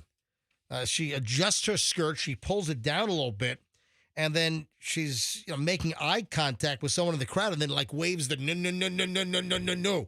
Waves the shame finger. The shame on you finger at this guy. So does the guy get some video? Well, is he posting it somewhere? Is this guy a creep? Yeah, that's a pretty creepy move. Yeah, we don't need that. If you're trying to video up Shakira's skirt, that's a pretty creepy move. I'm a big fan of Shakira. She's a beautiful woman, but we don't need to be upskirting her. Steve-O, that wacko from Jackass? He's changed a lot. He's not quite as wacko. I don't know if he's really changed. He was about to get breast implants. Okay, maybe not. He was about to have female breast implants installed. Good for him. Changed his mind after talking to a transgender person. Yeah. You know what? He's 50 years old. Dude, come on, you've outgrown this crap already. Really? What do you do for a living? I'm 50. I do Jackass stunts. Was he going to do it like last week, or was he going to do it? Actually, it kind of describes us a little bit. Yeah, a little. I wish we were that smart. Oh man, yeah. So, Steve-O explained in an interview late last week that he was going to get a boob job for a hidden camera pranks, some type of show on his upcoming Super Dummy tour. What does his stage act consist of? I know he's a touring comic. I know he was in town a couple months ago. Yeah. And everything I've heard from him, he seems to be a super nice guy for people who've interviewed him and talked to him. Anyway, he was supposed to get breast implant surgery. He's supposed to have female breast implants installed. And he had apparently a random encounter with a transgender person at a grocery store. And Steve-O said, on the day that I scheduled surgery was supposed to happen, I was checking out of a supermarket and the person Wait a minute, you're at a supermarket shopping on the same day you're supposed to go in for breast implant surgery? I mean, I guess he had it scheduled for later in the afternoon. Said he was checking out at the supermarket and the person ringing up my groceries was evidently transgender, and it struck me as a sign from the universe. So I asked the transgender person if I could run something by them. And I had a conversation with this person that had a profound impact on me. Said that the motivation for his planned sketches were not to be hurtful to anybody, though he acknowledged that the response from people probably would have been, why if he's a stunt dude, why would him getting breast, I think a guy getting breast implants for a stunt is pretty stupid, but that's his prerogative. Why would that hurt the feelings of a transgender person? I don't know. I mean, it's almost like he's looking for a way out. We're not trying to get into feelings of people who have other identity issues. If the person says they might have been offended by somebody maybe potentially mocking them, I don't know. You're like Emily Blunt. I don't know who that is. Oh, get out of here. The actress Emily Blunt? Come on, go to Google, type in, you'll recognize her face. Emily Blunt. Oh, you don't know her filmography? I know she was in The Fall Guy. I didn't see that. I didn't see a Quiet Place. She was in Oppenheimer. I didn't see Oppenheimer. Phenomenal movie. I've seen none of these movies. Devil Wears Prada, nope, right? Missed it. A Quiet Place. That's another good one. I Was Called a Man. I do not watch this movie. Emily Blunt is very attractive. Emily Blunt is talented. I like Emily Blunt. I'm just trying to figure out if I want to make her creamy one-pot pasta recipe. Ooh, I want to make anything she wants creamy. You know what? It sounds good. What is it? There's a lot of these recipes where you boil the pasta in the water and then you make the sauce out of it. Yeah. Emily Blunt's turkey bolognese. I need to have Emily Blunt over at my house and have her sample my homemade bolognese. And a little hat tip to Massimo. The original recipe came from Massimo. I've done a few tweaks along the way, but Massimo from Palm Harbor, Massimo's restaurant, his food's fantastic. I'm looking at a picture of this. This looks pretty damn good. Looks like that dog food commercial, the farmer's table. Yeah, that's what it looks like. That's it. Listen, it doesn't look that good to me. That farmer's actually. table stuff is pretty good. Yeah, we don't feed our dogs that, but a lot of people do. You get yours from another farm though, right? No, you don't feed your dog Alpo out of the bag. No. You get it from a food. One of the breeders. We have two Jack Russells. Right. One breeder came from a great breeder on Long Island, And then another one of our Jack Russells came from a breeder up south of Buffalo, New York. And the Long Island breeder, we do from. So we do from, we do a dry food. So we do from family dog food. And that gets, I ordered every couple of months, I order a bag from they're in Wisconsin or something. And then we kind of supplement it. We'll drop some salmon skin or some chicken remnants or, I tend to cook chicken every single week. I tend to cook some chicken thighs and, give them some of the fat, a little bit of the meat, some of the skin. Good. So that's where we typically, but I'm looking at Emily Blunt's. It does look like stuff from the farmer's table or the farmer's dog. Listen, and I'd still try it. It looks pretty good. I like Emily Blunt. If she, if she said, hey, try this, MJ, I would. But when you brought up the color picture of her one-pot creamy pasta dish, it kind of looks like the commercial where the farmer's dog gets all excited and starts panting when he opens her fridge. Yeah. It kind of looks like barf. Most pasta looks like barf. No, it doesn't. I mean, it does. It doesn't. Just ladle on that thick, meaty sauce on top of anything. It's not that far off. What else do we have? There's a big question. What the hell is going on with Matthew McConaughey's face? I saw him on like ESPN pre-football show or something when Texas was playing Michigan, and he didn't look well. I like him. I think he's a phenomenal actor. What's the movie that I saw? Mud. You ever see Mud? I'm not a movie guy. Will you stop it with I'm not a movie guy? I don't watch movies. I haven't seen the movie Mud. Oh, yeah. Because I can't think of... Your cultural interaction is Big Brother on CBS. Dude, okay, I'll tell you right now. The new HOH competition. Listen, my son Julian's at film school, and you don't like movies. Okay, my kid's at reality TV school. No, he's not. Your kid's in second grade. That's what we're hoping. What I want to be when I grow up, my kid put a reality TV. All right, so Matthew McConaughey, is it Matthew McConaughey or is it Matthew McConaughey? You go with what feels right. Okay, thanks. You do you. No, fans are like looking at some recent pictures of him and they're saying, what's going on with his face? They're saying that he's done something to alter his appearance. Listen, maybe he's getting some face work. Hey, Michelle wants me to get some face work done. Like all of it? No, not surgery. Michelle wants me to get some of like the heavy duty facials. Michelle's pointing out, hey, you know what? You should get some Botox. I don't want Botox. Hang on, let me see if she's landed yet. Where's my phone? Yeah, they're let's see, I guess they should be there. She wants you to get like skin level treatments, like to get some bumps off your face? Yeah, let me call Michelle. Hang on a minute.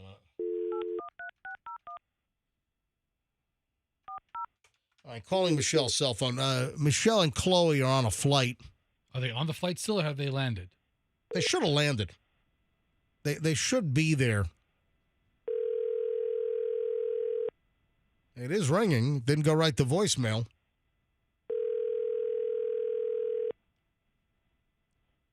If I look at, it'll be close whether they've landed or not. Let me. I didn't reveal exactly where they're flying to. Yes, because it's top secret. All the law schools in the country. Let's see. Let me. Leave. Yeah, she's not picking up. But let me see if I can find their flight. Yeah, Tampa to. Let me type in the airport code of where they're going. Yes, the top secret airport. No, they're in the air still. Let me see where they are. Yeah, they have. They are over Bowling Green. Oh, hold on. They're circling. Why the hell are they circling? Oh, no. If they're over Bowling Green, Kentucky. No. They're over. Bowling Green, Ohio? No, Virginia. No, How many Bowling Greens are there in this country? No, they're over Virginia right now. I see the Potomac. Yeah. Anyway. So maybe I gave away too much information. So no, they're starting to visit some of the law schools that Chloe has in mind for this time next year. Oh, she wants to go to a law school in Washington? I didn't say that. Shocker. I didn't say that. You didn't give away too much information. Maybe I gave away all of the information. Anyway, so yeah, she's touring around, and they haven't landed. No, but Michelle, seriously, she's like, why don't you get some Botox? Why, I don't want Botox. I'm a 58-year-old guy. I mean, come on. I act like I'm 12, but and people don't think I look like I'm 50. A lot of people say like I'm mid-40s. I don't know if that's true, but I don't want to get Botox. I don't want to go for the fillers. And Michelle's like, well, it'll make you look better. I don't want to look better. I'm fine the way I am. Oh my God, there's 15 states with a Bowling Green in it. Yeah. So maybe you don't even know where she is. Well, you said Potomac. I did say Potomac. It's either Bowling Green, Virginia, or Bowling Green, Maryland. Both of which have a Bowling Green. Really? Bowling and Green, of course, when I think of Bowling Green, I think of Bowling Green, Kentucky, which is I think that's the most famous Bowling Green. Hey, Andrew says there's a Bowling Green somewhere in Florida. Yeah, Bowling Green, Florida. Oh, that's in Hardee County. Probably listen to the MJ Morning Show. Yeah, we're probably blasting at the Bowling Green in Hardee County right now. Anyway, Matthew McConaughey's face. People are saying, yeah, he appeared recently. He was seen at some kind of, gala dinner last week. And people are saying that his nose is a different shape, that his eyes have changed color. People were saying, hey, is this a body double or is this Matthew McConaughey? Or did he have some kind of plastic surgery? Because how old is he? He's 54. Yeah. I think he's maybe a rougher looking 54. So there's just a little bit of concern. Instagram. So my social media of choice these days is Instagram. I don't touch Twitter anymore. I don't touch X. Facebook. A lot of my Instagrams will post to Facebook or. I've got, the MJ Morning Show Facebook account, which you maintain that for the most part, right? I've been mostly commandeering it with my football live stream that I started. Listen, just handle it with the show stuff, okay? We got like 30,000 followers on Facebook. Pictures of Quackers the Duck this morning. All right, that's fantastic. All right, listen, do a good job with our Facebook because Facebook frustrates me. All right, I don't like dealing with it. So I do the Instagram. Certified MJ Radio is my personal. The morning show is MJ Morning Show on Instagram. Give us a follow. The reason why I'm bringing up IG, well, a couple of things. If you have not seen the lovely picture of Michelle and Chloe and me at Michelle's birthday dinner Monday night at Cafe Paradiso in South Tampa, that is up on my Instagram. People seem to love it. It's like closing in on 1,000 likes already. If you want to see the nice family photo, go to my Instagram, Certified MJ Radio. Also, people love, great response from the Black Crow attacking Michelle's head at a Michael's Arts and Crafts store last weekend in Virginia Beach, Virginia. Yeah, Michelle was attacked by a crow. That's the best looking crow I've ever seen. Yeah, take a look. Go to the video. I just pinned it. So it's the top item. It's the top video right now. Go to Certified MJ Radio and see a black crow attack Michelle inside Michael's Arts and Crafts. As of 3 minutes ago, your bride sent me a text from the plane that says we have not landed yet. Yeah. So yeah. Anyway, Michelle's on Wi-Fi. Yeah. Thanks for listening. Yeah, because Michelle's been commenting on the show, so clearly she's listening to the program on Wi-Fi on her flight. And Michelle says, as far as my face stuff, I did not suggest anything except procedures that might mitigate aging. I never said anything would make you look better, in all caps. Anyway. And she was yelling at me earlier today. Stop calling it freak-off parties. It's just freak-offs. Well, the freak-offs were parties. Yes. Anyway. To the layman, Michelle, we have to add one or two more descriptive words. The whole Diddy thing with the freak-offs. Anyway, with Instagram is revamping and putting out all kinds of safety features for the kids, for the teens. And I got that pile next. So hold on.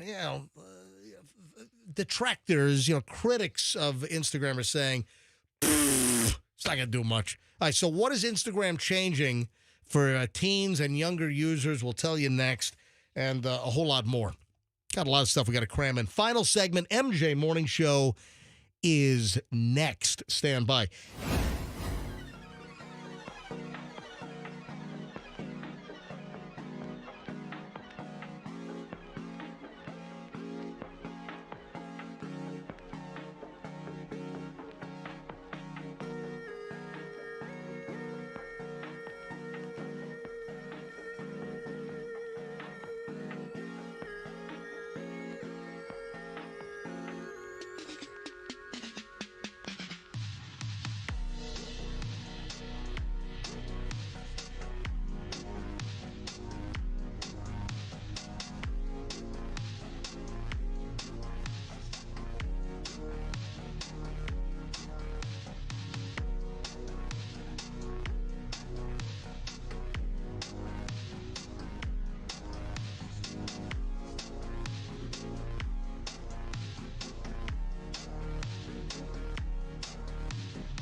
Man, I didn't call Chad today.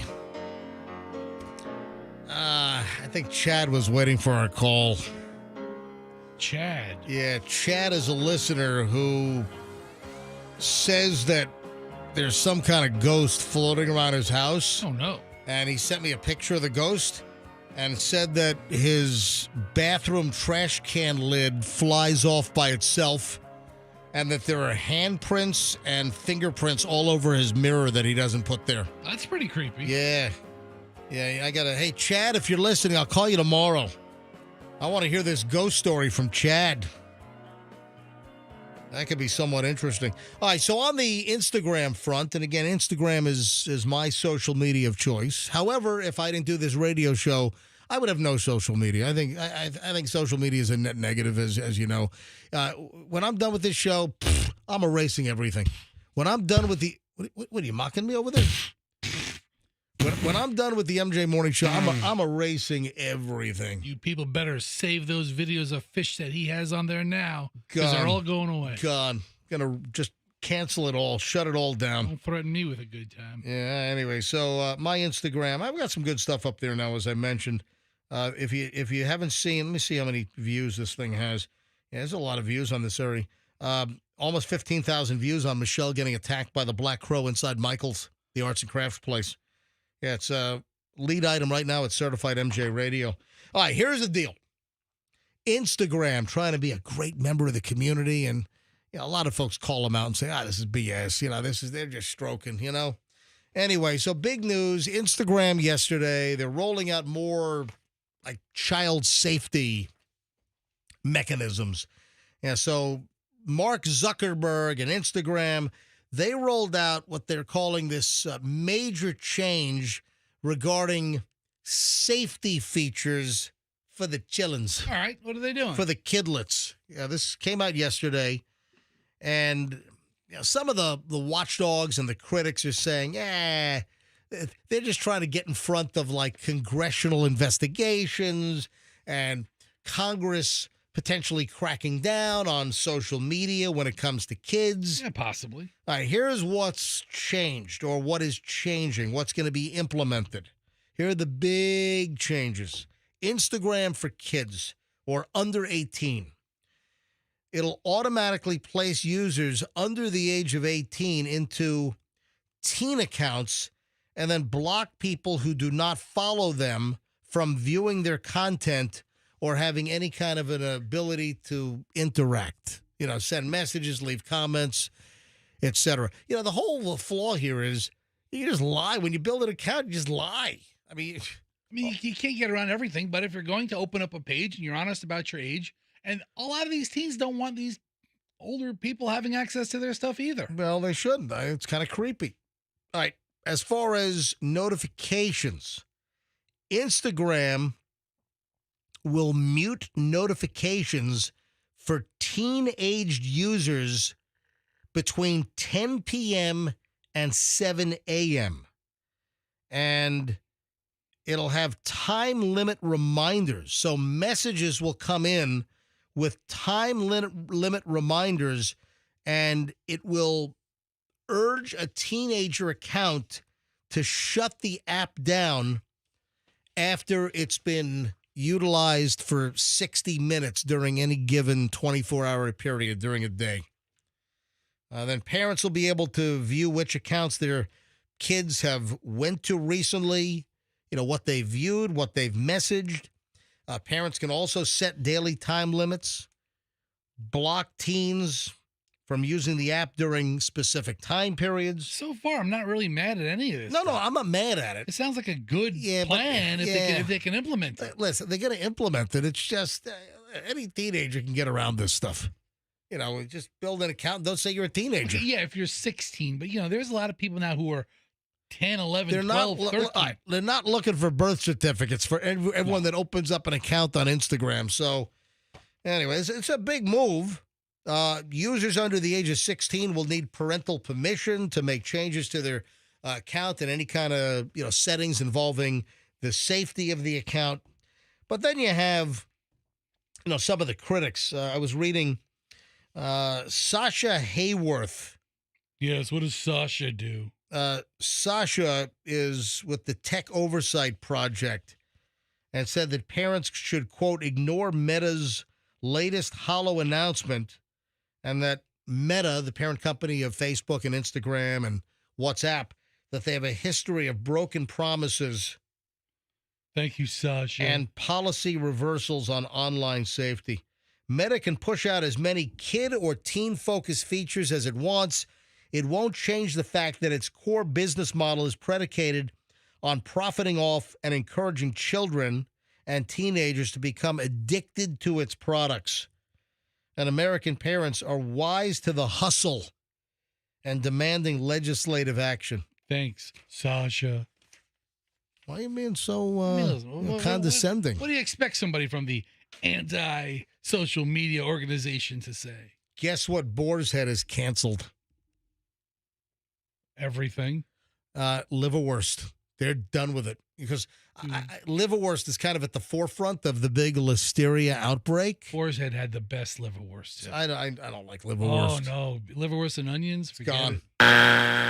Boar's Head liverwurst is written off. It's done. It's over. It's discontinued. It's canceled. Liverwurst cancellation. That's unfortunate. Yeah, Boar's Head's going through a rough time right now. What's the total on the number of people that were sickened? Okay, 54 people sickened. And then how many died? 9 died. Oh, my God. You don't think that like a liverwurst sandwich is going to kill you. One of them was like a Holocaust. What, like on your tombstone, what do you have, like, thanks, Boar's Head? Thanks for nothing, Boar's Listen, Head. I like Boar's Head. I think Boar's, we don't do much deli meat these days.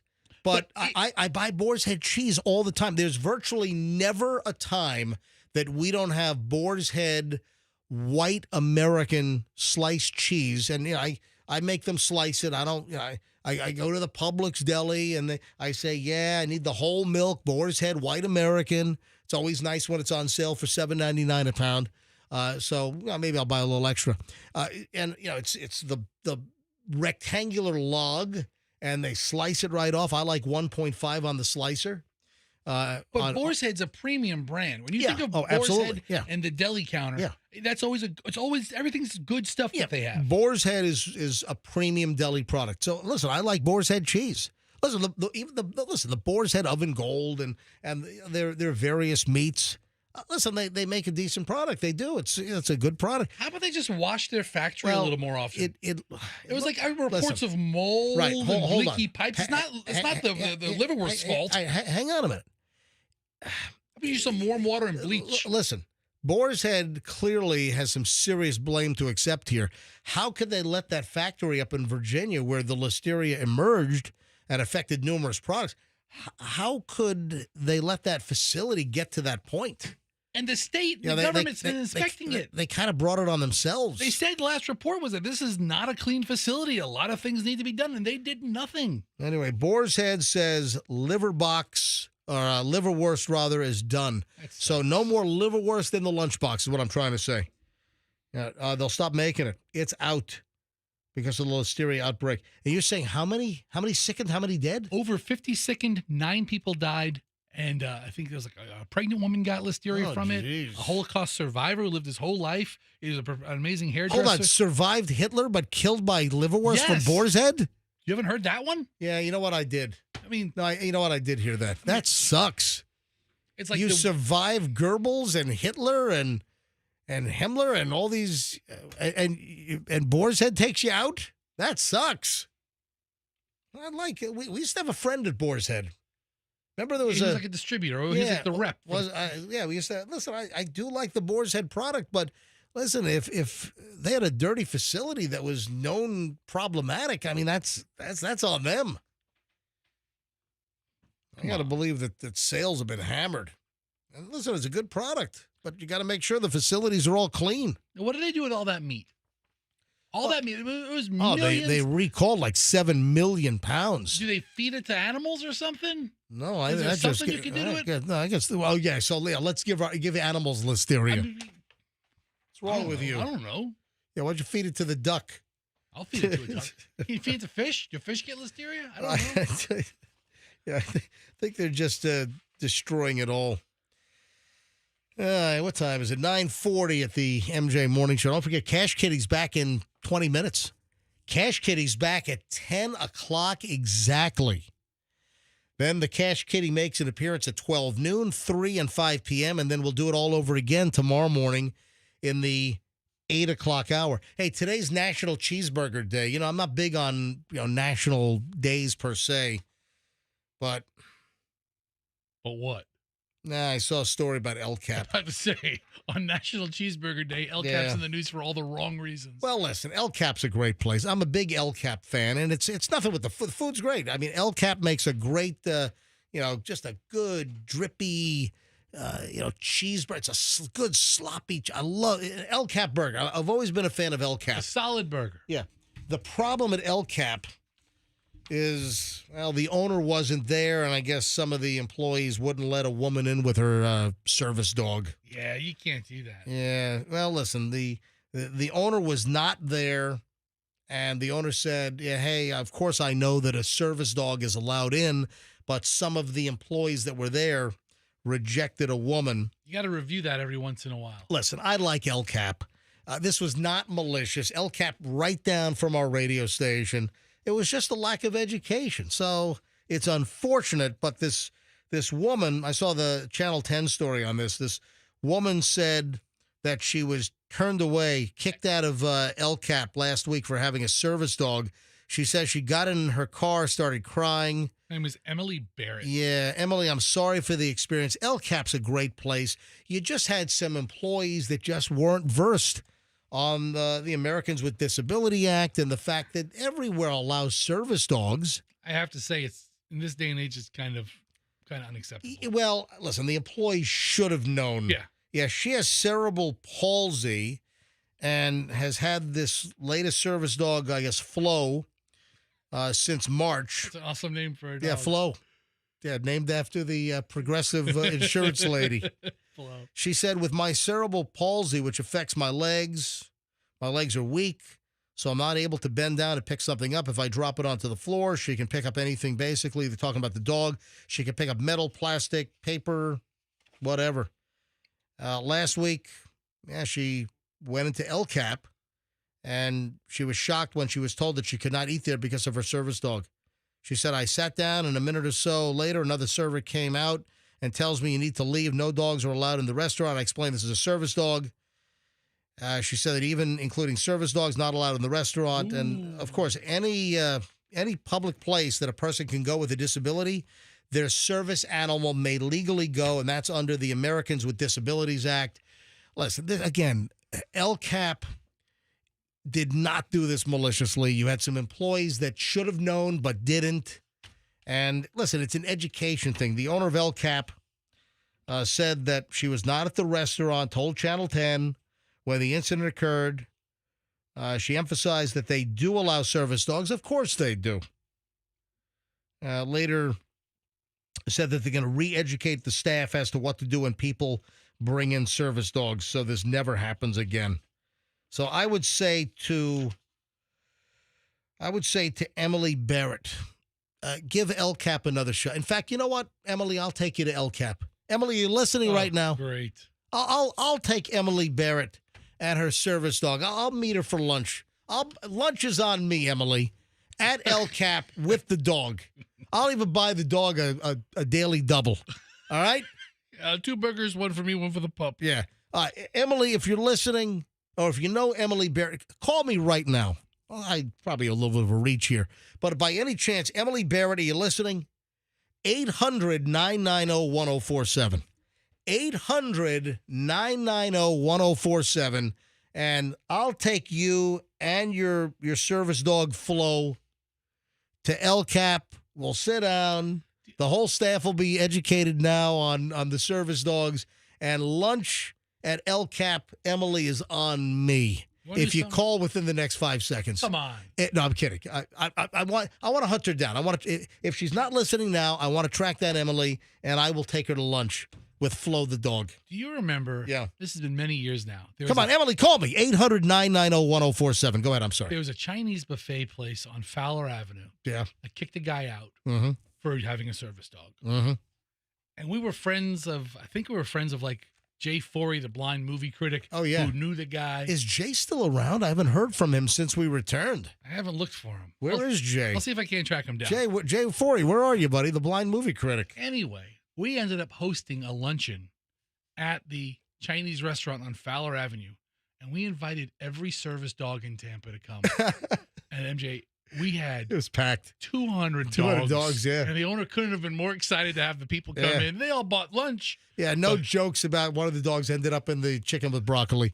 None of that, all right? What I was thinking was the beef with broccoli. Maybe we invite every service dog in Tampa Bay to El Capitan. Bichon with broccoli. Oh, no. No.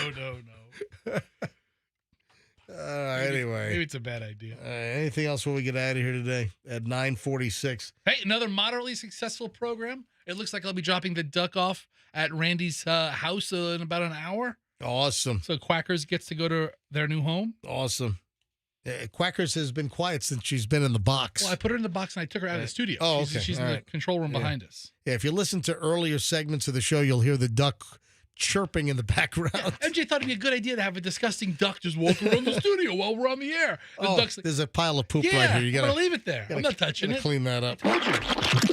I did not know this, but I started watching duck videos after I took the duck home. They have no sphincter. They poop wherever they poop. All right. So I didn't get to this today. I just want to mention this quickly, that 41% of Americans say that they're at their peak stress breaking point right now. 41% of Americans are at the peak stress level that they can achieve. Really? I don't know. I mean, I'm not at my peak level, but I'm pretty close. I got to do a survey on that tomorrow here on the MJ Morning Show. Anything else that I missed? Don't forget the rice cookers. I've got 5 Zoji Rushi rice cookers I'm going to give away next week because this is September and this is National Rice Month. So to celebrate National Rice Month, Zojirushi, incredible Japanese rice cooker brand, has given me 5 rice cookers to give away. I'm going to do it next week, Monday, Tuesday, Wednesday, Thursday, Friday. Yeah. Yo, MJ. Yeah. Let's kick it. Rice, baby. Yeah. Rice, baby. All right, stop. Collaborate and listen. MJ got something new for the kitchen. Cook it, either brown or whitely. Flow with the rice, both daily and nightly. Will it ever stop? No. I don't know. Turn on the switch, watch it go. If there was a problem with your sushi, kick out the rice with your new Zojirushi. Rice, baby. Next week, folks. 5 makers, 5 cookers. Monday, Tuesday, Wednesday, Thursday, Friday.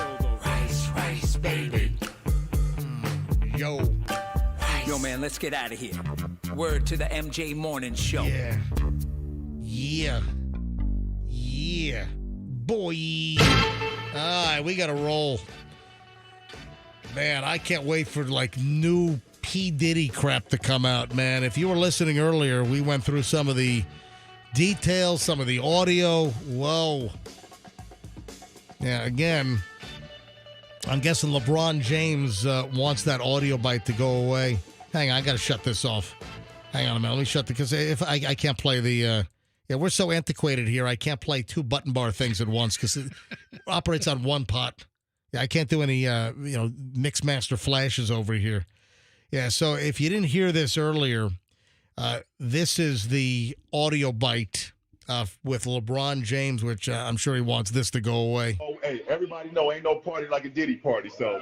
Yeah, that's what's up. That's what's up. Yeah. Oh, my God. And then the oil and the lube. They also seized evidence of the freakoffs. Electronic devices that contain images and videos of the freakoffs with multiple victims. Right. And they seized cases and cases of the kinds of personal lubricant and baby oil that Combs' staff allegedly used to stock hotel rooms for the freakoffs. More than 1,000 bottles altogether. Ladies and gentlemen, thanks to Sean Diddy Combs for now injecting freakoffs into the national lexicon. Oh, my God. All right. Folks, have a great day. We'll see you back here tomorrow on the MJ Morning Show on Q105, and let's be careful out there.